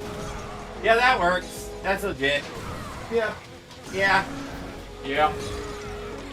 I have to actually get back to painting stuff because I've got a lot of, because I've got a gray army, still got gray miniatures of Warhammer. John. Like, you need to finish printing, that painting Nero's sword, Alexis. Yeah, I know, There's no rush on it. I mean, Odette keeps trying to eat the tape. But yeah, I swear if I get another cat, I'm gonna try and get a cat that can basically dominate her. You need some sort of weather dominate. Oh, down. Okay. Yeah, it's failed. Yeah.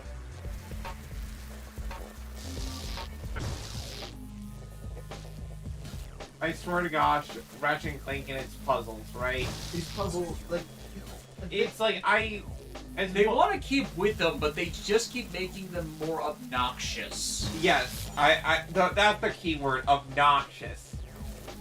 the first one that I remember, one of my favorite hacker bits was like shooting lasers down into like other stuff or like. Yeah, that one. Ratchet 3 stuff. Yeah, that one was good. Okay. This one. You probably should have done that shortcut. Yes, I probably should have. Yes. Yeah. Okay, next time. Remember, knowledge is power, and knowing is half the battle. And suffering is how we grow. So suffer! Suffer! Or suffer my curse. What's your offer?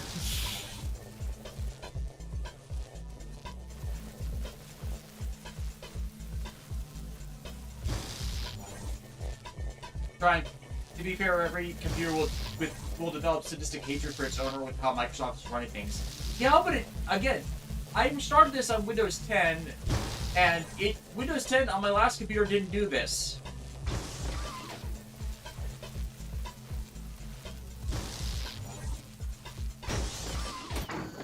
Oh my god. Recall Ms. Apogee's cell.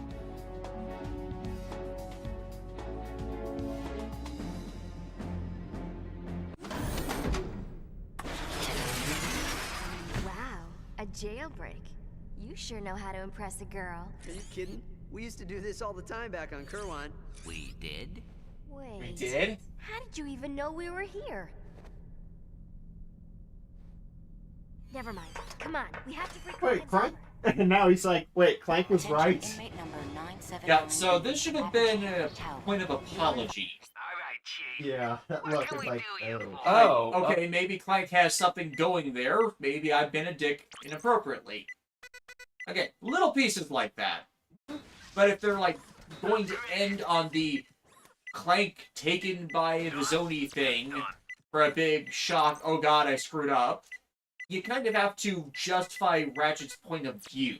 right. Which is where I feel like they struggle. Refrain from escaping. We are asking her. Flamethrower! Okay, you know what?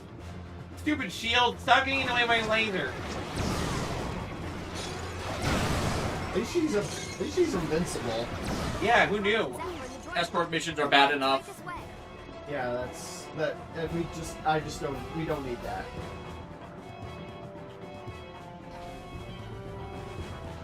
Davis Hayden, Ratchet 3 had the best hacking minigame, even if it was just Tempest. Hmm.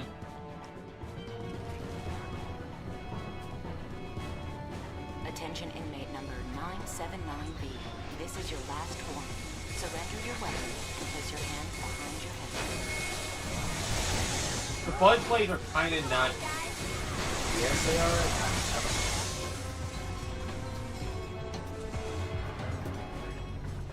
Attention all units. The Lombax is escaping with our prisoner. Stop them before they reach the surface. Aha!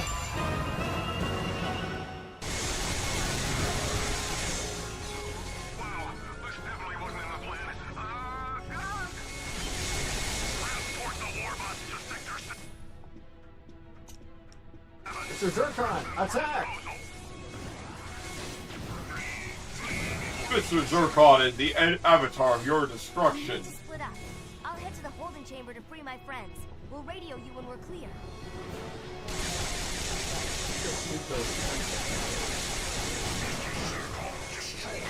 They look like taxons from Animorphs. Or at least how they were described in those books.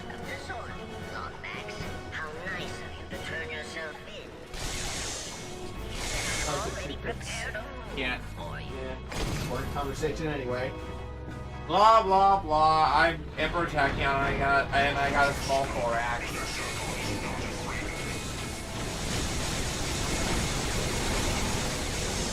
Oh, you're not hiding anything, Tachyon. We all know it.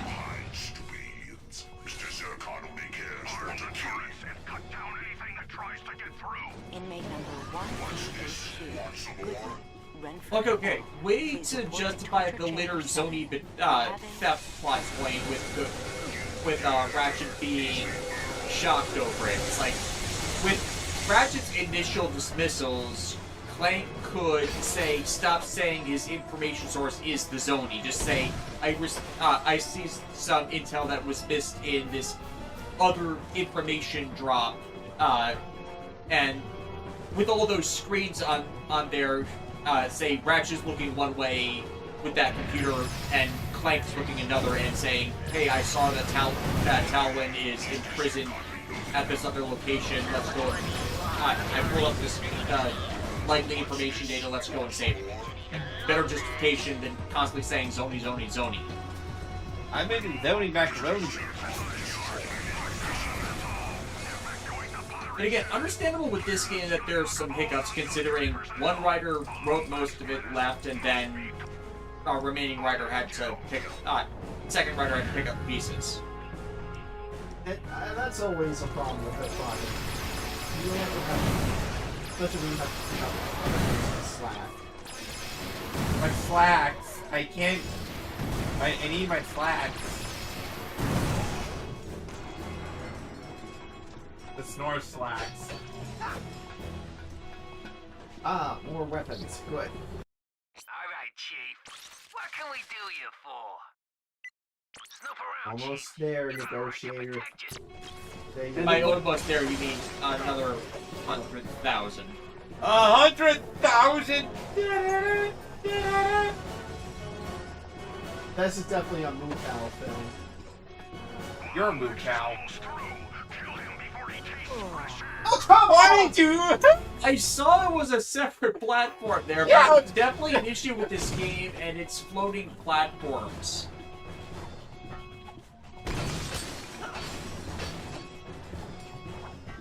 It's just. The perspective on it. There has to be a point where you just expect it. Like, I see it in the search of the room. I expect the floating platform at this point. It's just. I imagine like Ratchet just like falling and making the goofy noise. Yeah. Yeah. Yeah.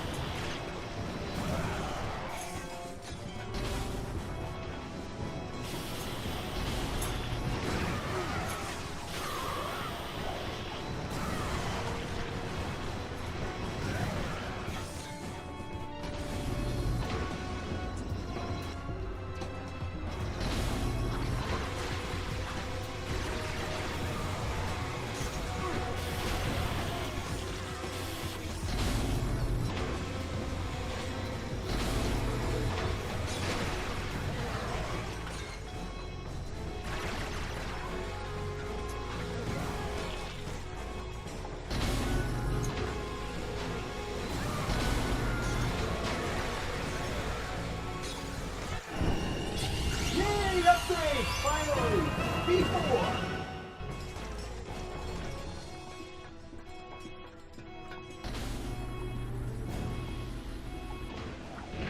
Now I got it.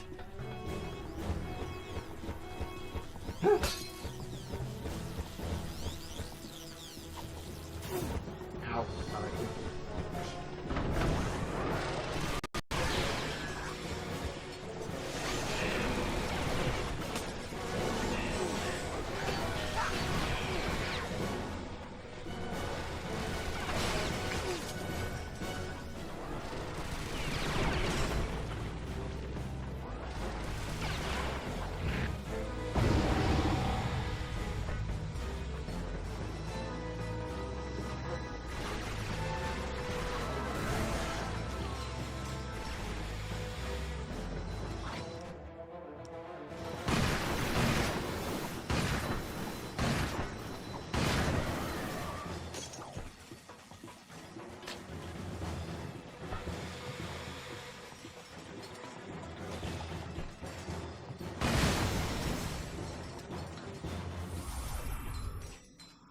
Hey, amigo. Little birdie told me you found a few more of them hollow playing pieces. Nice going. Don't you forget to come see me when you got them all. Here.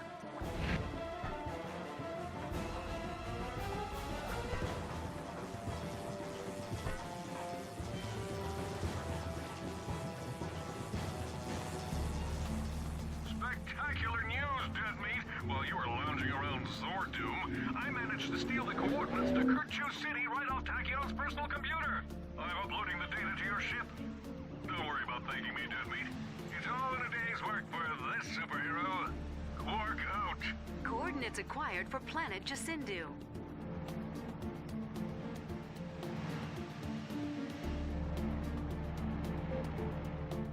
Looks like I was just in time.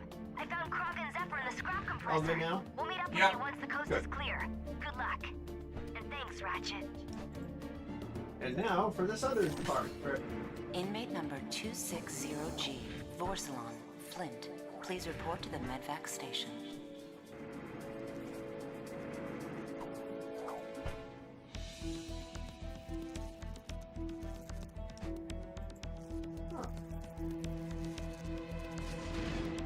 Should be able to plane over that thing. Yeah, isn't that a platform you can like go to the hell? Yeah, but I think a Helicarrier one has it though. Maybe I can shoot it. There we go. Oh,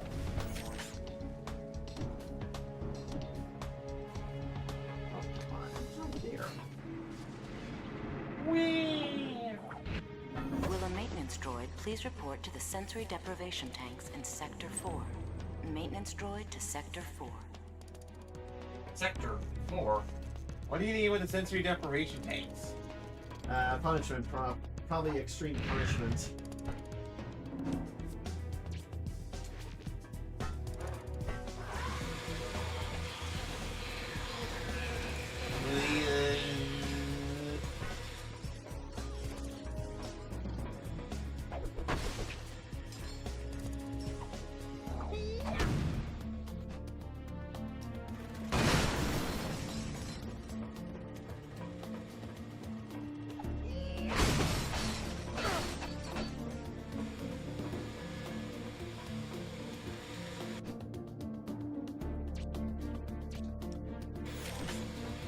What the? Oh, come on!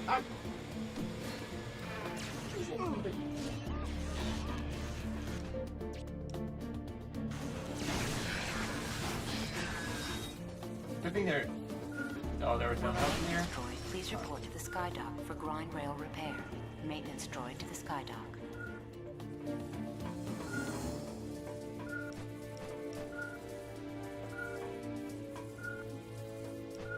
That's weird. Yeah, that is weird.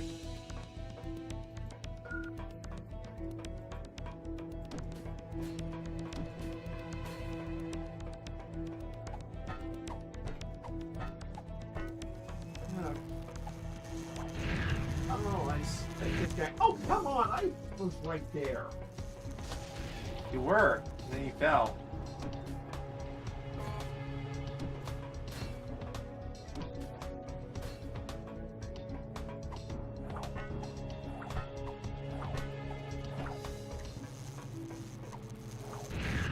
Messing with settings again. Okay.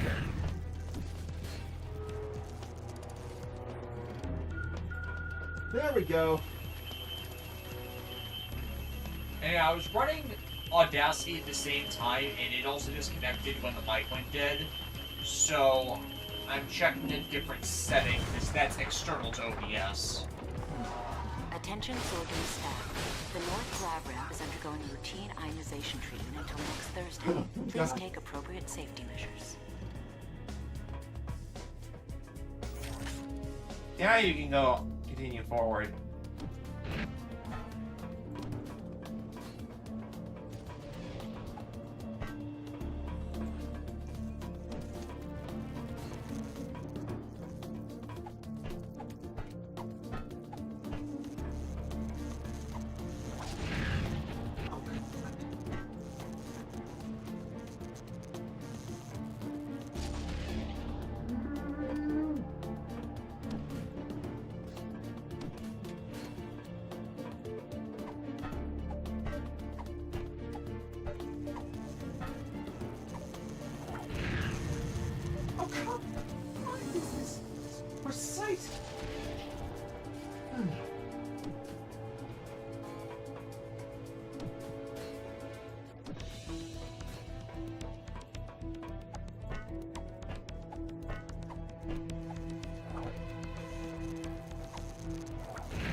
Maintenance droid to Security Outpost G.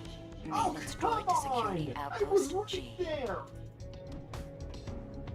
You okay? Oh no. Sorry, chat. John hates. Gravity hates John. It really does. Does that mean that John keeps falling? No. He's floating. Oh my god, I made it. Like, I'm just imagining you floating into the sky.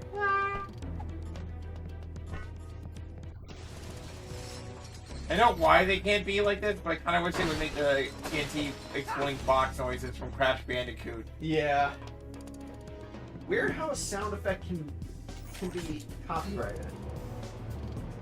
Is it copyrighted? Some are just part of audio libraries where they manage rights to that.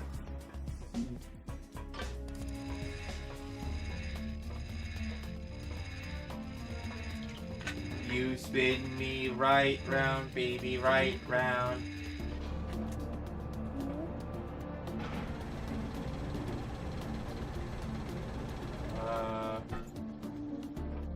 Oh, I see. Yep. DJ Toku, John's soul is weighed down by gravity. Ha! Yeah, John, why is your soul weighed down by Earth's gravity? I don't know. Inmate number Physics. 394K. Can't you go beyond the time already? Please report to solitary No. confinement.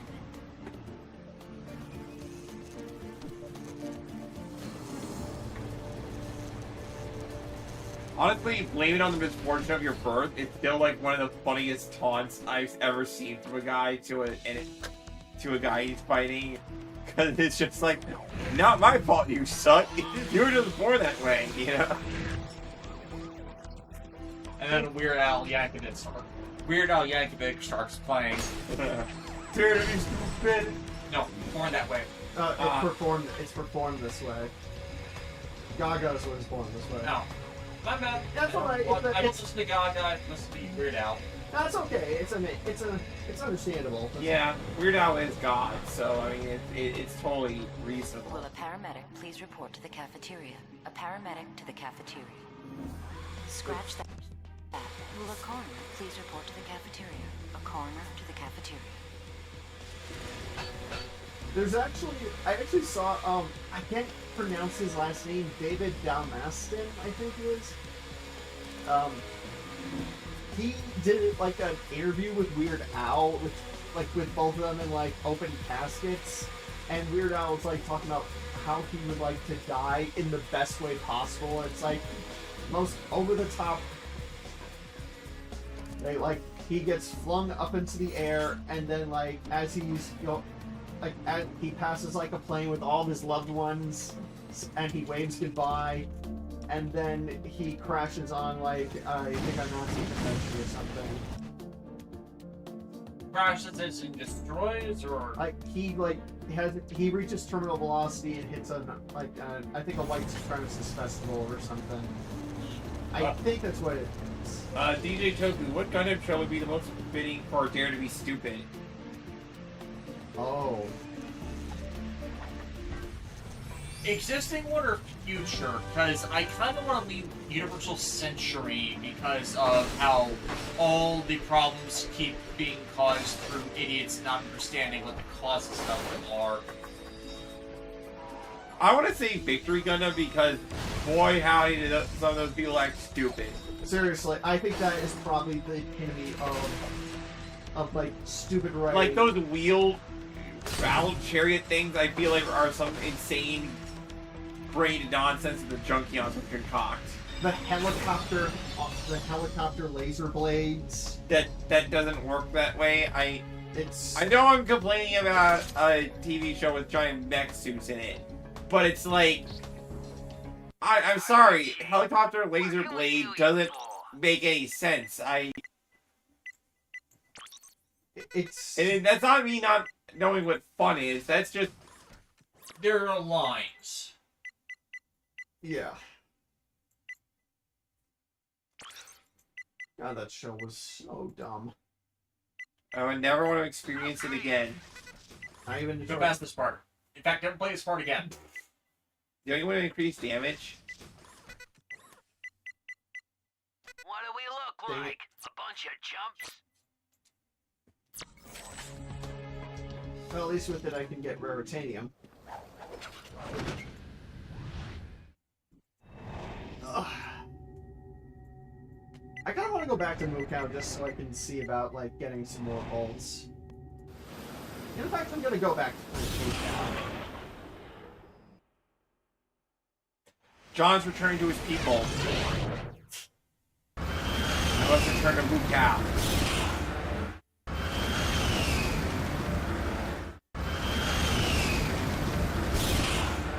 Things that ships that work like motorcycles under gravity. Yeah, that was stupid. That, like, remember the battleships that were on wheels? Oh, yeah. And the entire reason Tomino did that was because he thought Bandai wanted to make toys out of that instead of Bandai's actual request and saying, hey, you're creating and designing battleships on our budget. Could you actually use these battleships for actual space battles? Use the assets you're creating for more than just set pieces that have no other purpose. Like, okay. Though Victory Gundam, I know it has its defenders, and I don't care what reasons it has for existing, or like what frame of mind Tomino was in when it was made, or what have you. It's still bad. It's still bad. I mean, I may understand how the badness came about, but it's still bad. Like, there's no way you could ever convince me that the wheel battleship thing, or the unicycles of doom, or whatever the fudge, are any way terrifying. It's not. It's just, it looks, it's still, it's one of those. I know we're used to do them where it doesn't seem stupid. This show was not. Victory Gundam was not the one to do that. Look, Victory Gundam's, I feel like, biggest problem was, for a show that was trying to be super serious and dark and some heavy with its themes, it did do a lot of really silly stuff that took me out of the experience. You have anti-gravity technology and decided your battleships on the when under Earth's gravity should wheel themselves around on giant wheels. No. Like, if it was a show without anti-gravity or anti-gravity you could implement on battleships, that would be one thing. No, you do not.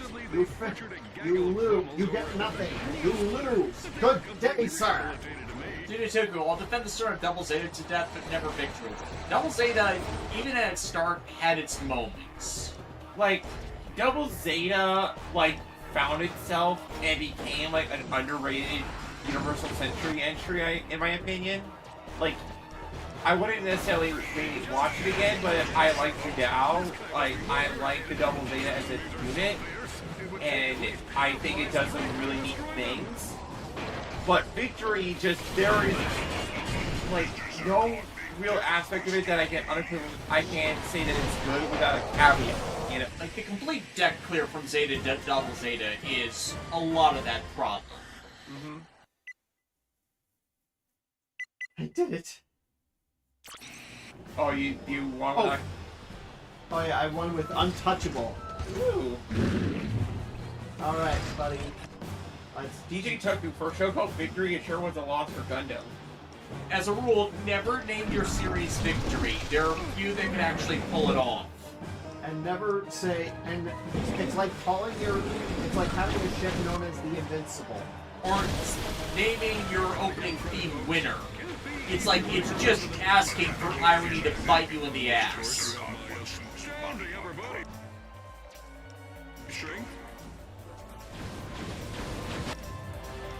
Irony is real, folks.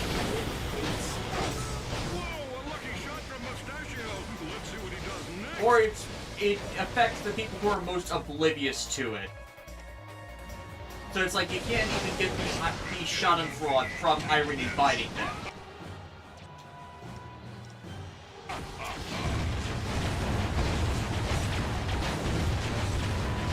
Wizard Wonder sends a question mark, and it's like, if I'm referring to Transformers Victory, yeah, Transformers Victory allegedly isn't a bad series, but the issue is it's not really a Transformers series, it's Brave Series Season 0. If that makes any sense to people. So it's like, it's in that transition point where it's not a great Transformers show. So it's kind of a failure in its own regard.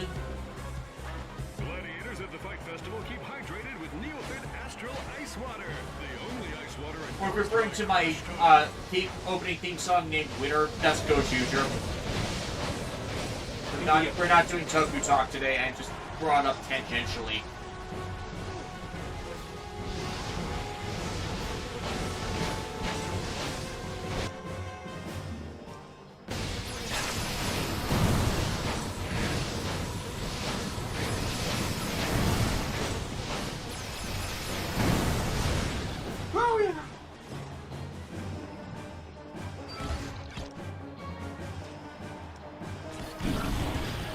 Quick, turn into a pirate! Brought to you by the new Quark Energy Drink. Seriously, who gives cybernetic limbs to a slug? Or a fish. Emperor Tachyon? That works. He is completely insane. I got it. The pendant said I was quite lucid. Ooh. I'm gonna wait for this one, just because this one has just been giving me a lot of trouble. Ooh, I haven't experienced gas this deadly since I took Helga to that all-you-can-eat grub steer buffet on Melbourne. Just can't seem to land a hit, folks. This guy must be more irritated than a one-legged droid in a butt-kicking contest.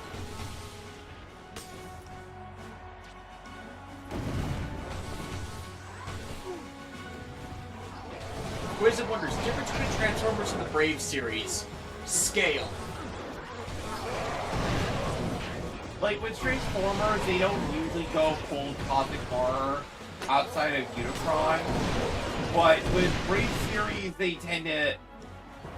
Well, if it's not Gal Gadot, then they at least, like, build up to that point. You know? Like, there are inevitable end bosses that are on the cosmic horror scale, but... which are using minions in the interim, but it's not the default. It's just, like, two warring factions who come to Earth.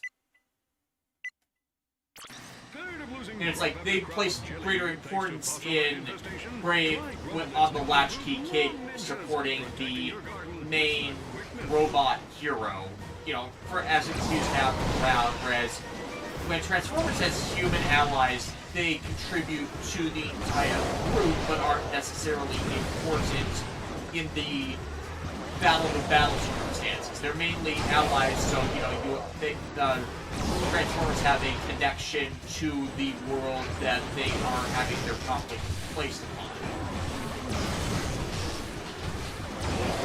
Some of the Brave stuff kind of just grew out of Headmaster, Power Master sort of mechanics, with smaller robot combining with larger robot, but that is not the default. This is the most fun you can have outside of a Blargian prison camp.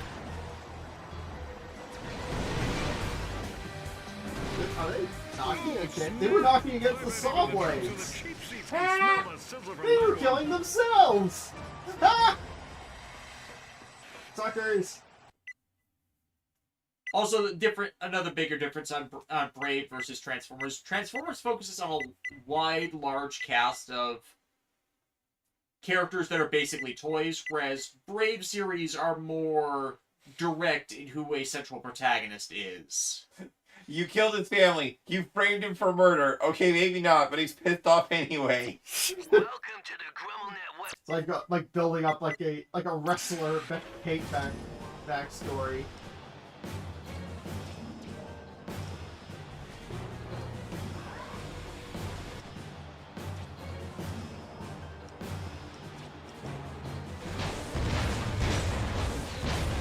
You don't mess with the doors on.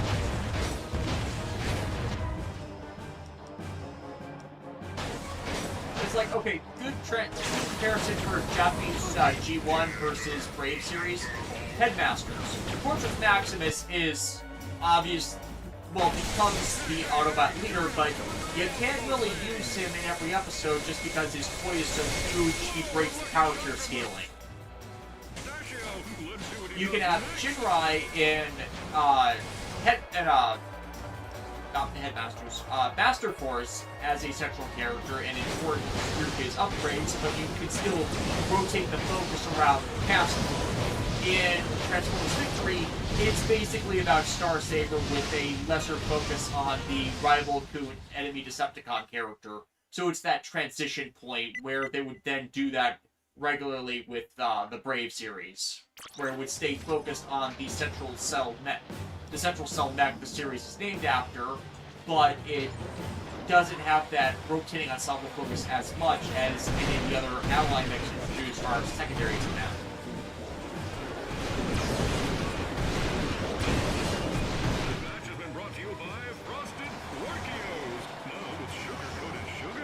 Yeah, this is a smart idea. Using the weapons that like keep them away from you, or like you can just like keep your distance because. The American and Japanese transformation have very different cores. The Japanese transformers seem to be a bit more supernatural.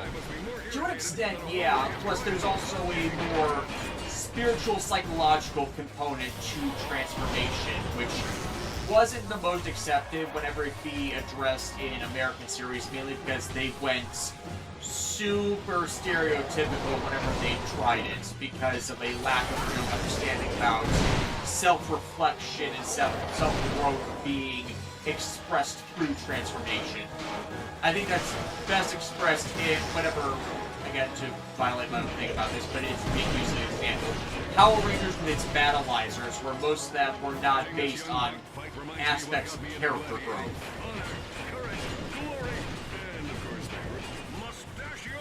Or if they were taking something from the Japanese series for that sort of self-upgrade, then they stripped that element out of them.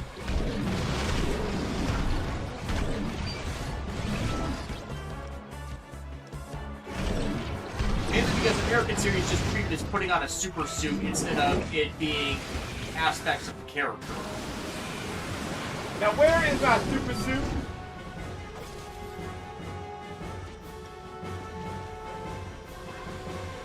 If you still have the OG Jetfire, it's just a Valkyrie from Valkyrie from Macross. Yeah. Like, more recent versions of the toy in G1 style has tried to disguise that to a pretty decent extent. But you can't remove the Macross from Transformers. You can't. Though a Macross Transformers crossover would be pretty dope. I mean, and outside of the Fire Bomber Valkyrie that's getting done. Yeah, the Zara Prime. I kind of want that as like a way in the future kind of thing because expensive but cheap. Yeah. Like I also kind of want the Ava unit Optimus Prime because it's just. I'm surprised about how clean the vehicle mode looks. At least it's slightly more affordable. Only slightly. Only slightly. But it's like for a collab figure, it's actually not being priced too badly. Exactly. Which is weird. I think it's just because Evangelion's like run its course. Getting the truck Shinji. Honestly, Prime would be a much better father figure for me. I mentioned this to Alexis the other day, but there are actually a few decent Transformers Evangelion crossover fanfics I used to read way back in the day. One that was an exclusive crossover with Transformers Galaxy Force. Evangelion gets weird with its crossovers. Mainly due to the Super Road Wars influence on some of that.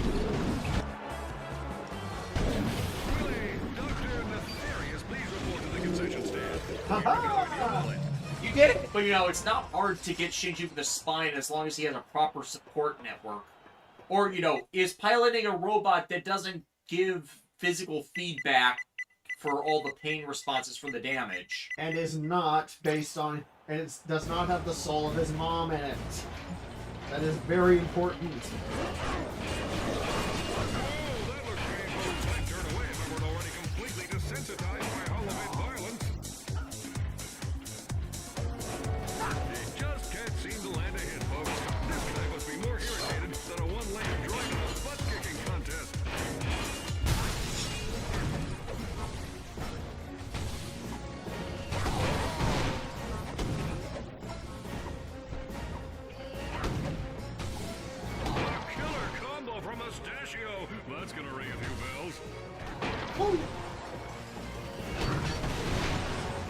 the strategy for this one is jump, and Block using other weapons. yeah, it's Only disco time. only punch and disco. Did you know that Disco Ratchet is coming for you? Did you took the crossover fiction to Transformers and Code Geass called Gold Prime is awesome. It is. We mentioned it before on the stream. I didn't know about that one. It's a two-big crossover set with Transformers Prime with additional line continuity stuff in it. Lots of character deaths. I can imagine. I actually found I'm not sure if I mentioned this, but I actually found a Spy Family Transformers crossover, which kind of takes a little bit from the Bay movies, but not in a bad way. Not the bad stuff, right? I mean, the Bay movies do have their fans on an aesthetic basis. I don't get it. Personally, I will defend the first movie. It's everything past the first movie where it gets awful. Definitely there. It's basically, and the only problem is if you're not a Bumblebee fan, Which I'm not. yeah, you probably won't like it. Which, yeah, to be fair, I'm the hotshot Rodimus guy. This guy must be more irritated than a one-legged droid in a butt-kicking contest.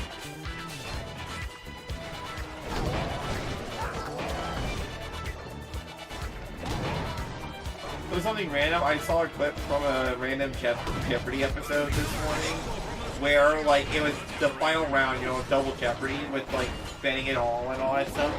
You played Jeopardy before. And then the other person didn't bet anything and just wrote down, I bet, hoping they bet it all. Yeah, the lady basically hoped the other two guys bet it all to get the question right. Not only, and what's crazy, they did.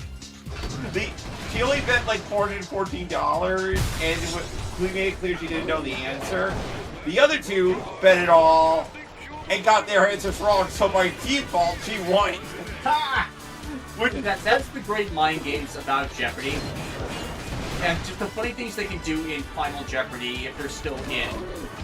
Right, and the thing is, the lady was in dead last, so there was... That's a comeback story. But sometimes it just works out that way. Granted, some of the funny... Okay.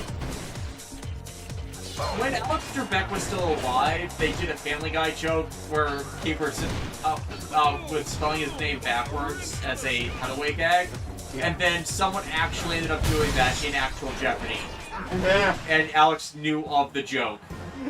The fact that they actually, and some people kept doing it just because, hey, it's... Beat all the gladiators without taking any damage. Probably because they hadn't seen that someone had already done it. Herbert Stella? Only him saying his name backwards sends him back to the fifth dimension where people belongs. Yeah, I think it's just when they started repeating it because they hadn't seen the first time someone had done it, that it probably got annoying. Yeah, I can imagine it being okay, folks, this is... Alright, move it along. Yeah. Yeah, secret distance, they are trying to get to you. Okay, just set up the drones, let them die. They're actually pretty potent. They really are. This is probably the most broken... well, I don't even know if it's broken. Oh! Hell yeah! Wait, let's listen to the explanation for how it's busted now. Congratulations! You have upgraded to Toxic Swarmers. Your Swarmers now come gift-wrapped in deadly poison, They're dealing more poisonous. damage to enemies over time. They're poisonous nano bees. This guy is old school. And the kids still say old school. Who cares? It works. Oh, jeez. The downside is now that anytime you use the weapon, when you don't have other stuff upgraded, you're wasting experience. Yep, so I'm just gonna... Yeah, so... You did it. I did it! And now I can get... a negotiator. Welcome to the GrummelNet Crowley Harris, I love Jeopardy, and I remember there being in an anime category once, none of the contestants knew who Naruto was. That's really funny. I mean, more so asking intellectuals what anime is always funny, because it's just anything pop culture usually goes weird. Yeah. I would love to be on a game show where I'm able to win with pop culture.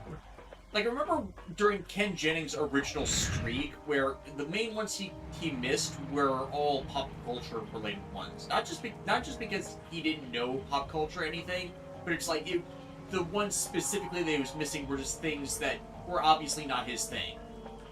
Whereas a lot of times where he might have been behind, it's something he didn't specialize in, or but he without knowing it was educated guesses. DJ Toku, bees. My god. Alright. Okay, now on to the next one. Yep, 310. So we want to do one more level and call it? Yeah, I think that'd be fine. What say you? Yeah. Kershaw. Yeah, as established from previous streams for John, he doesn't have the marathon stamina that Alexis and I have developed from doing these so much. Plus, in general, he only tends to play games for a few hours before getting bored and shifting to something else. The perils of ADHD. Ahoy there, Lombax. I see you're setting course for Switch X4 to attack position. Be searching for a certain secret, God, I would you? wish. Oh, I know that after this, really I will be hungry. What you want to do? My soul is saying hugging. Part of me was wanting to go to Tanuga's for panini. I mean, they're right next to each other. We could drop you, go grab our sandwiches, Whoa, and Clank! then come back. Check out that black hole. I think we just found our escape route. Oh dear. Because while Tanuga's has like really nice pizzas and everything, like we just did pizza this week. You know what I mean? And I've been craving a cousin sandwich. Like I love them. They are like. I want to try some more. Different meanings and stuff. I get that. Adjusting trajectory to accommodate the black hole's pull. Initiating. I love going ship missions in Kingdom Hearts 2. Bradley Harris. Nowadays, it feels like the most I can muster in single video game session is 1.5, maybe 2 hours. Past I need to put down the controller. It might just depend on what else you're doing for anything. Like if you're doing it after a long day, then just that's your attention span being stabbed through everything else. Versus all day where you're just dedicated to a session. Yeah, I try to do like only a few hours in the morning, like an hour or two in the morning before I have to go to work. Yeah, we were doing some of Super Mario RPG last night. I admit that there was a little bit where I was falling asleep during it for some reason, and then it was just like I need to readjust myself, and then I was just wide awake for it. I mean, it is a very comfy game. But not like that!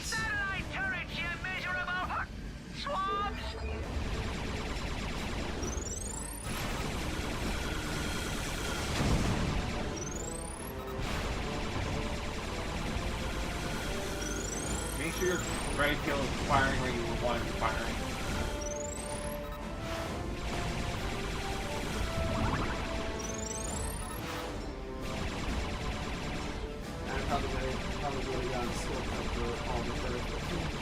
He's tearing up our outpost. Oh, I probably also could have gotten that satellite too. Darn.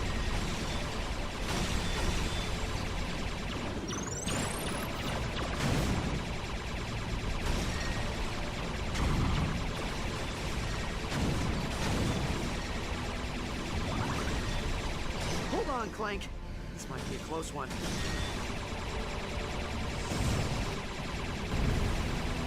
So after Ratchet and Clank, what are we doing?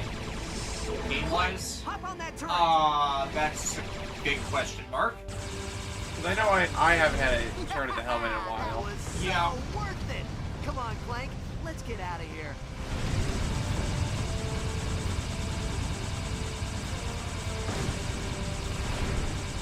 Okay, but seriously, no, that joke I made earlier about the gummy ship mission, Kingdom Hearts 2, I actually did really like those missions. They were good missions. Like, some of them were challenging, some of them were repetitive, but I honestly loved building your own custom gummy and, like finding the most busted way of building it and just going arcade true love on everything, you know?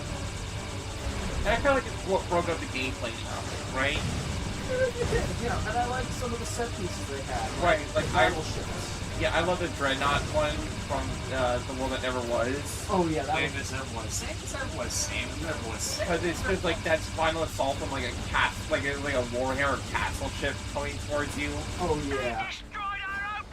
No, we hadn't even finished building the pub. Yeah, Alexis, what would you want to do for a game? Oh, exactly.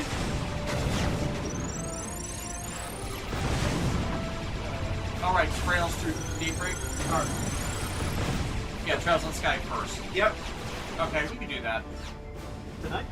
No, but it's a street game. Yeah, for Lexi's turn. Yeah, because otherwise we gotta do Fuga, and we're waiting on word on whether the next Xenoblade thing is gonna be right. But it would be kind of silly to like start a Xenoblade 2 stream and then a definitive edition gets announced, and it would fix like all the problems we would be encountering. You know what I mean? Yeah. But like, if I make Fangirl for a second, like Mihawk Balcom has actually reported a 600, like a pretty sizable profit increase for their first quarter this year. Just from all the re-releases they've been distributing? Well, and also be mainly attributed to Trails from the Sky first. They basically, they made a really fucking good remake of their first game, and that caught on like wildfire, and they're like, oh, we're actually able to do like simultaneous releases and stuff now. Which shows that it really should not be hard to make a good re-release of the game. And it's like, that's what I've been hearing hype for, because CyberConnect has a big game announcement in a few days, and I'm wondering if it's either a new anime license game that they've been developing, or if it's the next part of the Vengeance trilogy that has been delayed for years because of the Fuga sequels, or if Bandai finally came to fan demand and they're finally going to do a iMock remaster. Or remake.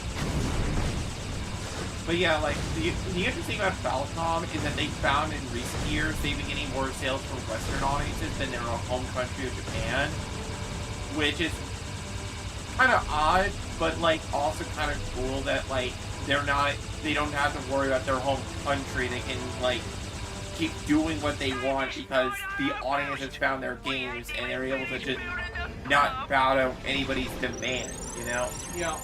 And thanks to Alexis, I actually bought most of the games that I did, except for the Steel games. The Cold Steel games, yeah, like that's a saga that I can't wait to get to. Because it, like, I love it when you have it in a RPG game sequel series where levels carry over, right? Like the end of Cold Steel 4, you're basically hitting level 200. Yeah, it's nice when a game is pre-plotted to be able to do that. Like, Dot Action had been the only one to do that. That really should have been what Xenosaga was doing, instead of resetting everything and reformatting it into a new game engine, which massively increased the cost of development that's happened there. Yeah, Toku, what games do you have? If we're talking about Trails, I have the first 3 Trails games, the original, Trails from Zero, and like the Crossbell duology. Cold Steel 1 and 2. I have Daybreak for the Switch, and as well as Trails in the Sky the first for the Switch.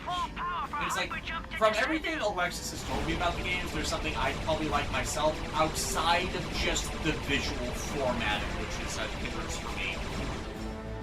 And like, I looked up the images of the gameplay, and it's like, that's probably where it's just the break point. Yeah, and that's why I feel like the remakes caught on so well, because it's like the story was already there and really good, and a lot of the gameplay was solid enough. It's just maybe the perspective that wasn't gelling with people. So it's the difference. It's like It's like me with Xenogears. Right. I am so lost because the perspective it has with that game.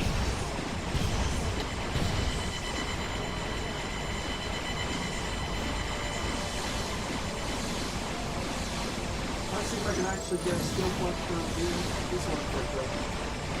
Because you're just peppering this guy. You're not letting up for a second. It's like, I don't have issues with navigating Super Mario RPG. That's because it's a lot of perspective. I can work with that. And also, the first Trails in the Sky game was from 2004, so... It's in that sweet spot of import RPGs that a lot of people would have missed. It's still really funny that, like, Sky, like the Trails series and the Fate series started in the same year. 2004 was good for a lot of franchises finding new life. Or starting in the first place, and people getting attached to them just due to ennui with older stuff. That is actually when I started, when I actually got into arts. Because I got my PS4, my PS2, like, a couple years after 2002. That came out, and then... Come on. Don't die. Don't die! No! Hopefully they just started from the beginning of the boss battle. Thank God. Earlier, so I had to watch a recap of Xenogears sometimes with that first idea of what's going on. It really is all over the place. And I feel like my recap, as thorough as it was, didn't quite do everything justice just because of how the game is formatted. There will be things I would miss because that I didn't know about the Easter eggs and focus on them, which, if you're having major essential stuff that affects plot progression, be it Easter egg, getting around, that's not good game design. Honestly, I think Xenogears could benefit from a reboot. If they, like, you know, the stuff that they wanted to do, but first, have the stuff on the PlayStation 4, different graphical work. It could work. Technically, I've gotten remakes twice of the Xeno Saga and Xenoblade series. Soraya Saga is no longer doing writing for video games, so it's not like she'd just be able to redo Xenogears from the ground up. Hopefully, the Saga. But I do believe though that Xenogears deserves a proper re-release at least. For people who want it, yeah, since the last version was on the PS3. Right, like a lot of people have fond memories of that game, and even if we may not be like particular fans of it, that shouldn't, like, that's a part of game history right there that should not be lost to a singular platform. It's just a matter of, it's never going to get a remaster because the original creative team are doing other things or no longer working that capacity in the industry, and the rights issues of it being owned by Square. It's never going to happen, and that's created, and that's been created to re-release them.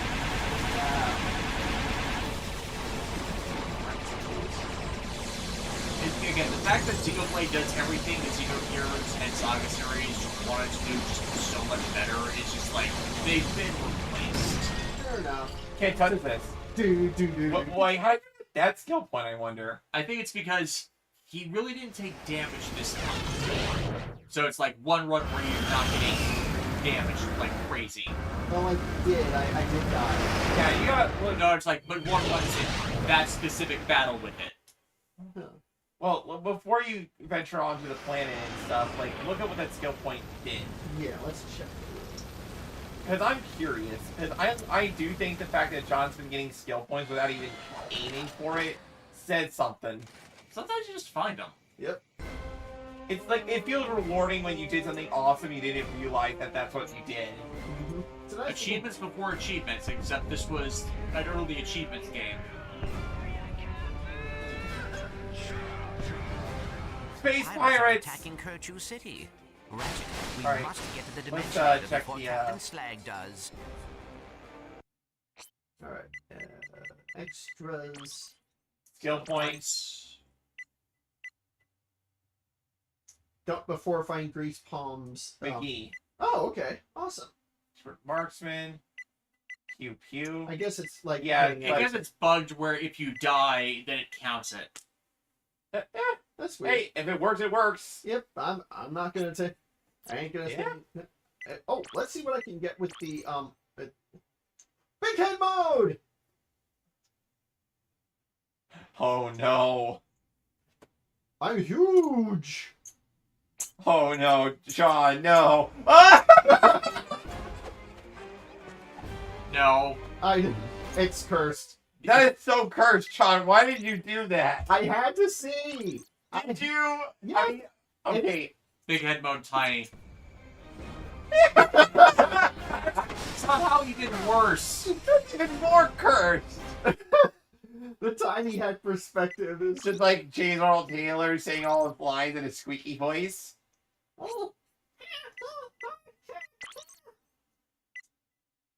Ooh, Dan Johnson. What? Oh gosh. Skin select.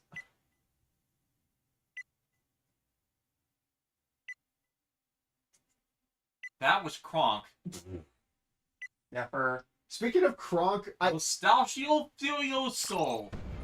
Oh my gosh. I actually saw a video that was from a few weeks ago of Patrick Warburton and his 3 sons doing clips from the reciting lines from Emperor's New Groove.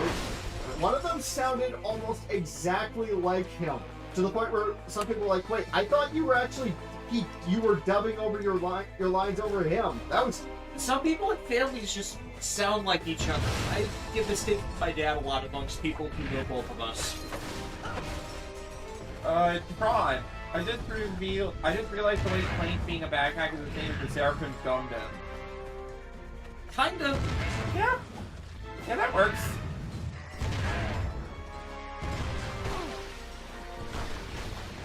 I mean, in terms of the tech progression of the 00 series, Seraphim being a backpack makes sense because you can't have the hidden Gundam thing that was the joke with the Virtue line in the same way as the Virtue, considering they found the defect in Virtue having to eject its armor to reveal and use the Nodley equipment. Whereas they need a backpack so that they can't be bound down the same way.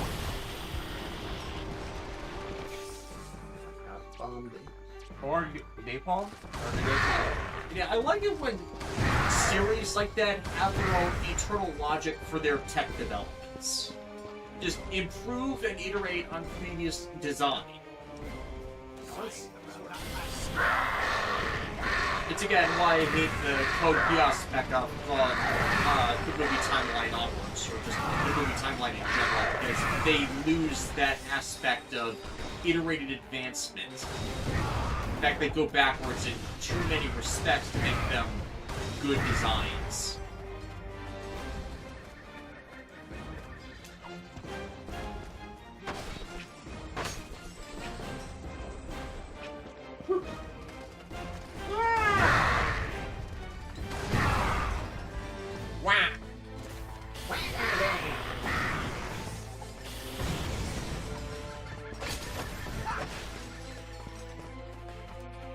Also, stuff up there. Yep.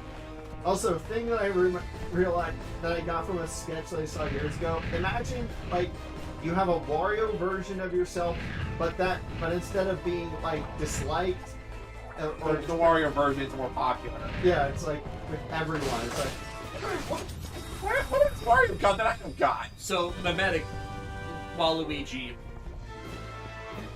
Kind of. One Mega Leech bomb. Ooh, I'm saving that one.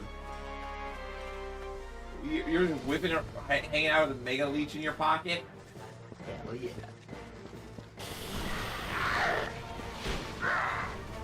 Million Miles. I always thought it was funny how Ratchet and Clank and Insomniac themselves are very anti-capitalism, anti-corporate, but Sony wanted to milk Ratchet and Clank to death. To various extents. Like, if you get something popular, you want to capitalize on it. But then luckily it's never become like as contradictory as something like, say, Star Trek. With its like anti-consumerism message in the future, but then it's like now its owners are terrible with its merchandise scheming. Yeah.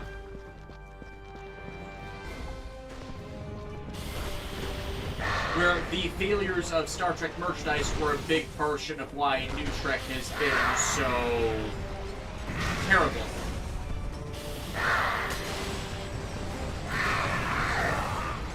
It's like, which is odd to think about because I've liked Star Trek since I was a child, and I can name on one hand the number of Star Trek merchandise items I've ever had.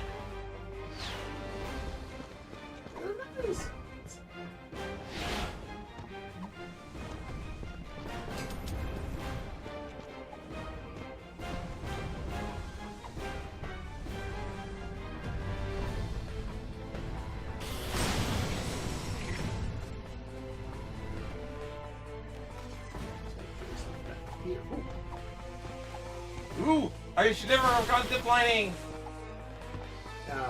Oh, It's the other way around. Oh, but there's something on top.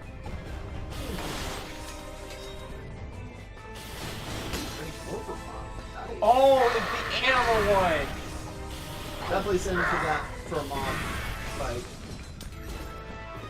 Vermilion, I think the opinions around the remake/movie period where they turned Ratchet way too soft for no reason. Fair enough. It was... Oh, their failed attempts at actual merchandising, which didn't work because it was for a long period. And also the movie, where they were Sony was trying to do a bunch of video game movies with Ratchet and Clank at the front of it, and then they just didn't support the project. Because Sony has a tendency of, well... getting cold feet after they've already committed. Right, it's like they don't want to commit, but they also don't want to give something the support it needs, you know? Basically... Especially Sony America. Like, Sony America causes so many problems for everybody. Basically, don't get a relationship with Sony. It will be very one-sided. It's like right now with Crunchyroll, where Sony does not understand how the anime industry and its audience functions, despite them putting everybody Funimation in charge of Crunchyroll, where it's clear that the Funimation people they put in charge are only really there for the money. Considering how they ran Funimation themselves into the ground to the point they needed the bailout purchase. Looks like you're doing pretty well this level, to be honest. And then Funimation was just bought out to hold up Aniplex, which was doing even worse under Sony. And they're still doing terrible. And now they're dragging down the entire anime industry because those same policies are just destroying everything. You can't have nice things. No. Capitalism was a mistake. Not specifically capitalism, but the kind of toxic capitalism where you take the money and then run because you don't know how to manage anything. And the only people who get management roles are the ones that don't know that they're terrible managers. Fire with dead aim. That's where we're at in general with everything and why everything sucks now.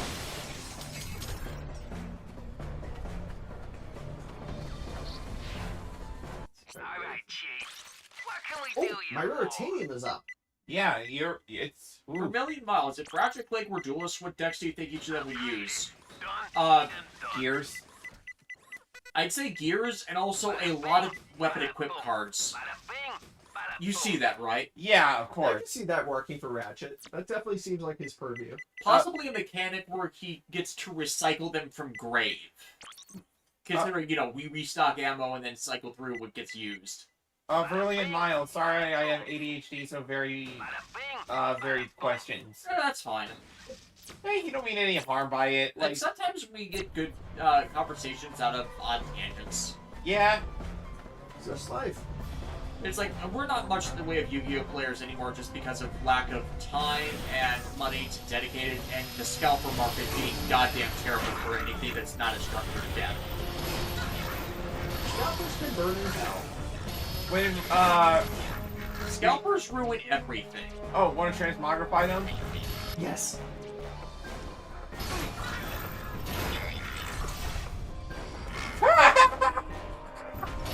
Penguin. To quote Anya from Spy Family.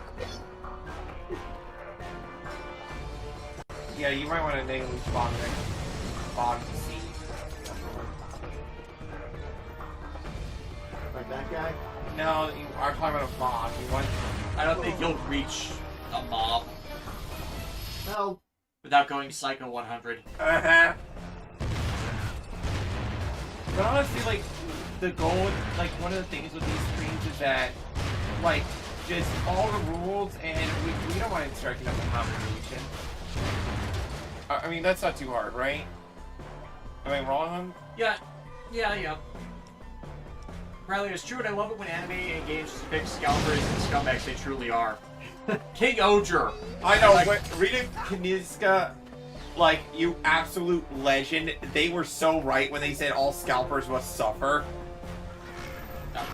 For a million miles, runs everyone on Team Shinta's current primary hobby / special interests. I'm still working through my 3D printing backlog, just did the final mods for my Feather Edge, to make it a sellable model, I just have to get it actually on the entity shop. And fixing up the last little bits of my Ranger key stand so I can do that as well, including finishing the little holder for the anchor key so it's not just angled off to the side.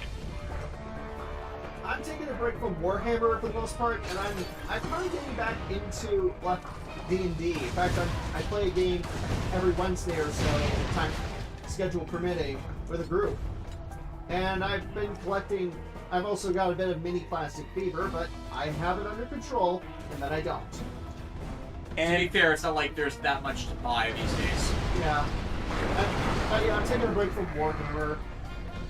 Much as I like it, it can get pretty expensive. Though when the Iron Warrior sets come out, I am getting those. It'll be fun. No, come on! Yeah, you went for it too late. Yeah. At least you have it when you actually get to that point. Yeah. As for me, I've been trying to play through all the Trail series of RPGs and having a blast with it.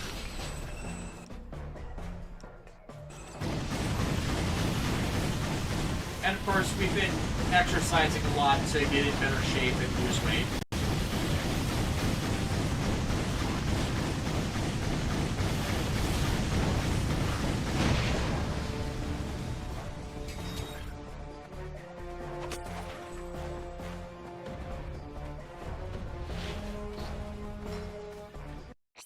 Chief. What can we do you for? Snoop around, Chief. I will figure out what is causing this eventually. God damn it. Raise your claws! It only cut off at the end of your last sentence, Alexis. Oh, what was it at the exercise? Yeah. Yeah, like, I love the fact that we went to the gym like 5 days in a row this week. I feel myself getting stronger and more confident in myself, and I'm like the strongest woman in my working sphere.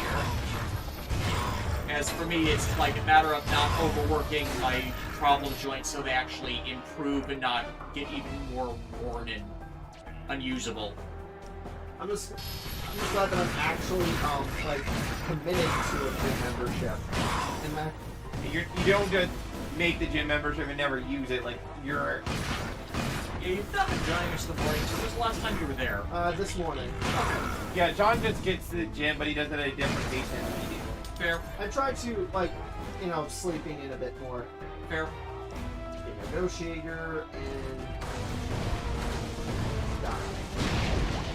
Okay, so now press the Mega Leech Bomb.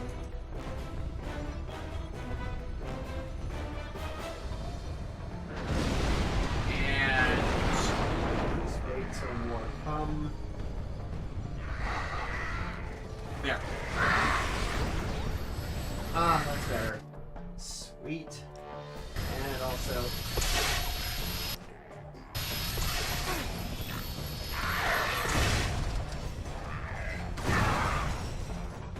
Whack.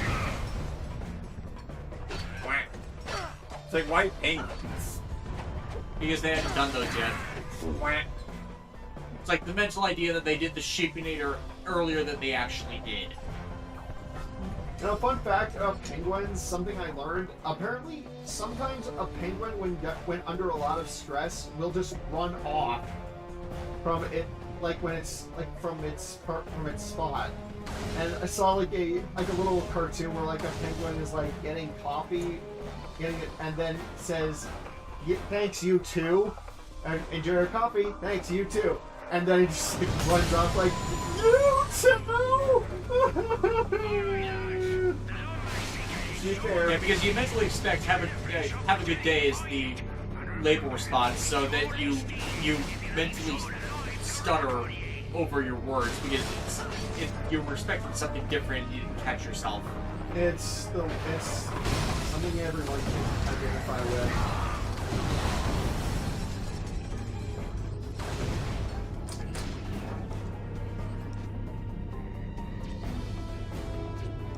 Try to get no. Hey, you're still on the B1 of this. Oh yeah, that is still kicking butt like this. I'll need to shoot it at a crowd.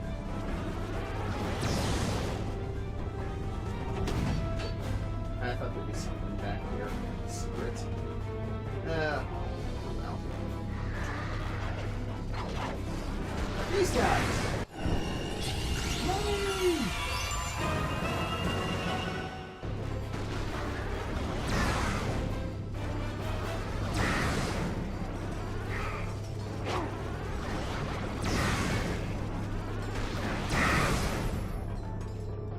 Usually the weapons with the least amount of ammo wind up being the most powerful. Hell yeah.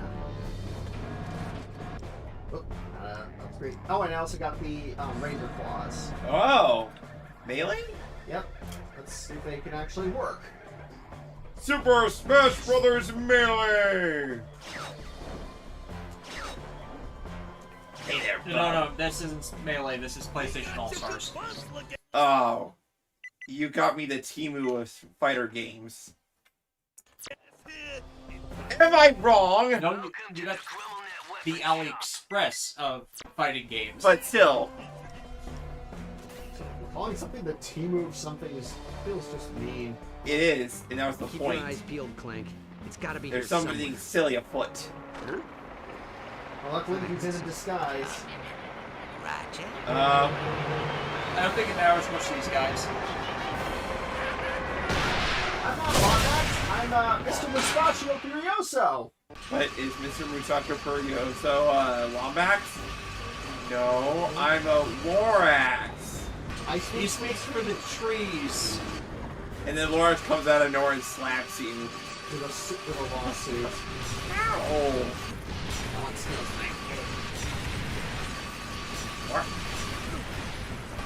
Moving around at the speed of sound. Ow. I keep really jumping through the fire. But John, through the fire and flames we will carry on. Fury of the Storm. Heroes of our time. This is the only Dragon Force song I know. What, you never heard Through the Fire and Flames? No, that is the only one I know. Yeah.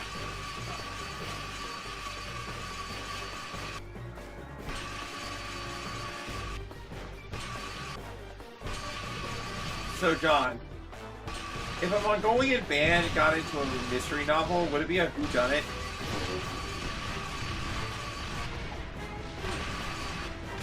Tell me that was not a clever joke. That was good. That was good. Ow. Ow. Ow. Ow, stop hurting me! Is it gonna be my turn to hurt after you're done shooting? Oh, no fair. Let's see if I can move. Oh my god, you leech bomb it? You have some leech bombs, right? Bottom right. Oh, dang it. Well, He was probably on the... You didn't grooving, he would turn around. and plus, I think they hit the rail. I can see. Like, he did recover some health, but he was at such a distance from you that it wasn't in the proper area of that team. I think you're just shooting the back of the mech, not the person driving it. Oh, let's see if the plasma stalkers can Not to this gravity. No toxic swarmers either. Nope, hopefully. When in doubt.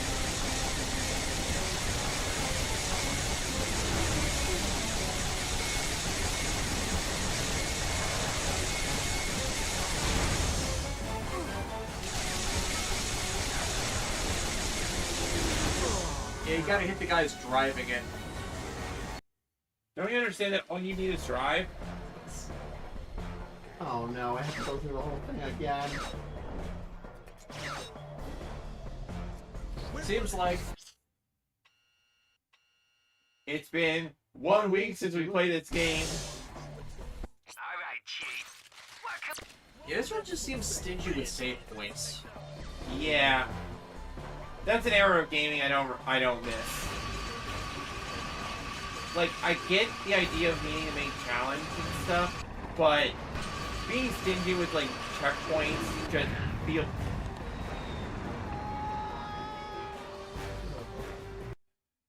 I will cop to that. You'll cup that. We got you good fun, ass here. Maybe I should get something. Smart choice.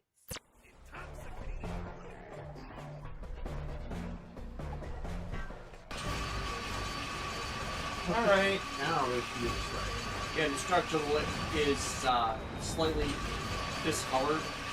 You know what's coming up. It's like, oh my gosh, that area of the level is going to be destroyed. How can you tell? It's slightly discolored from everything else.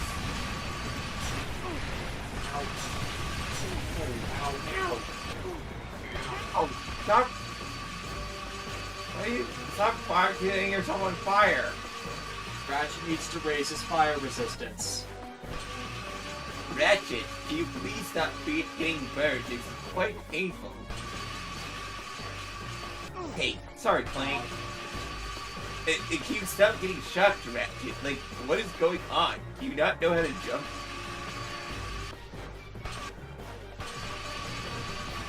Not everyone is a precog. Not everyone has precog, like that's an excuse. Don't you understand? Through the Zoe.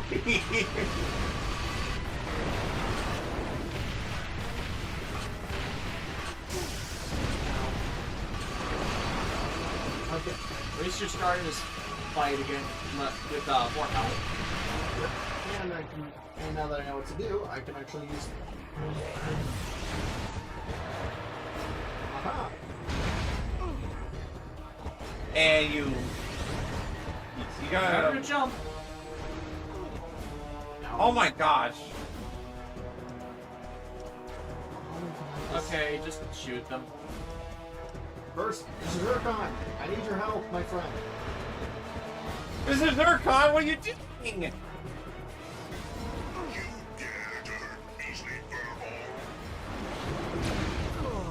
Oh, come on! Are you sure you're not just getting sloppy? Need a break? Maybe. Maybe it is time. What time is it now? It's 2:47. It's 3:47. We've been going for 2 hours, 47 minutes. Well, maybe. Okay, let's give it one more shot. Yeah. Not come back fresh as the day.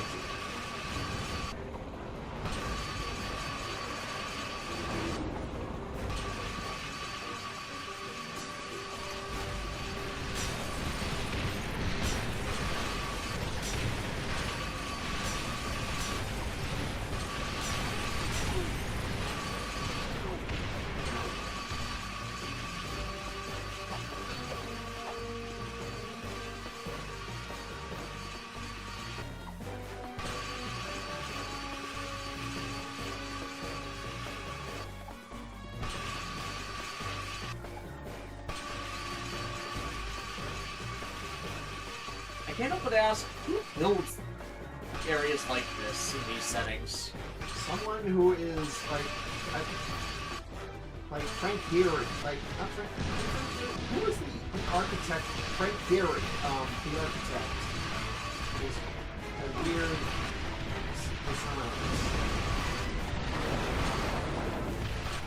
Also, someone was playing either Sonic Adventure World 2 or Sonic Heroes.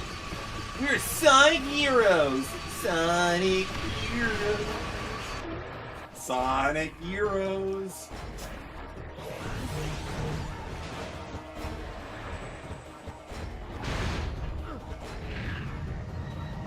I think that's a sign that you need. No! Oh, thank God! Oh, you can. I could do that? What? The entire time! Or did you do that by accident? I think that was by accident. Okay, you know what?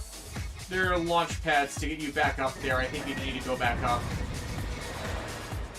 Just be able to hit the guys in the giant robot, which you keep not aiming for. I am aiming. I have to lock it on.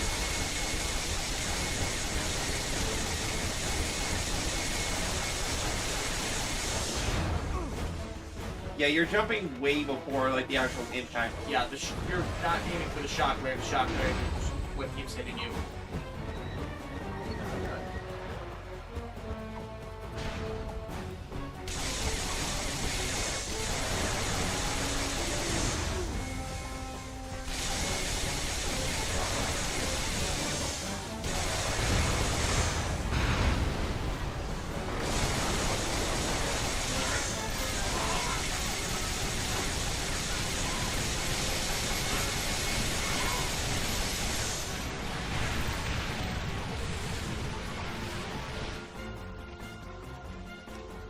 Negotiator, don't fail me now.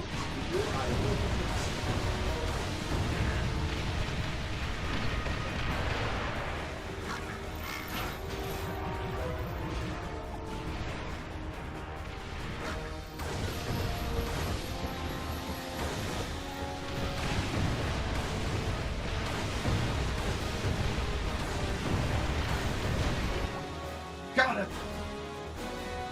Still haven't made a leaf bomb you haven't used yet, I don't think. No, I've used it. Never mind.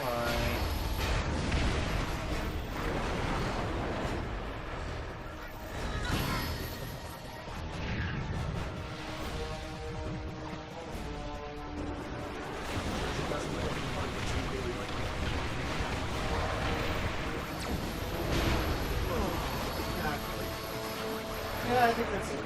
John's calling it. Yeah, I'm calling it. understandable.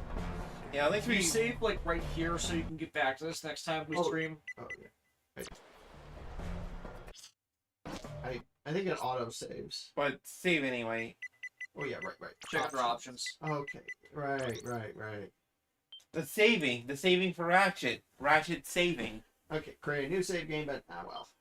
Yeah, you keep forgetting the multiple save files problem. Yeah. Alright, we will be back at this hopefully next week. Yeah. And I'll continue trying to fix the audio capture. Seriously, I have to find the source of it at some point. But, well, have yourselves a great weekend, folks. Yeah, later, guys.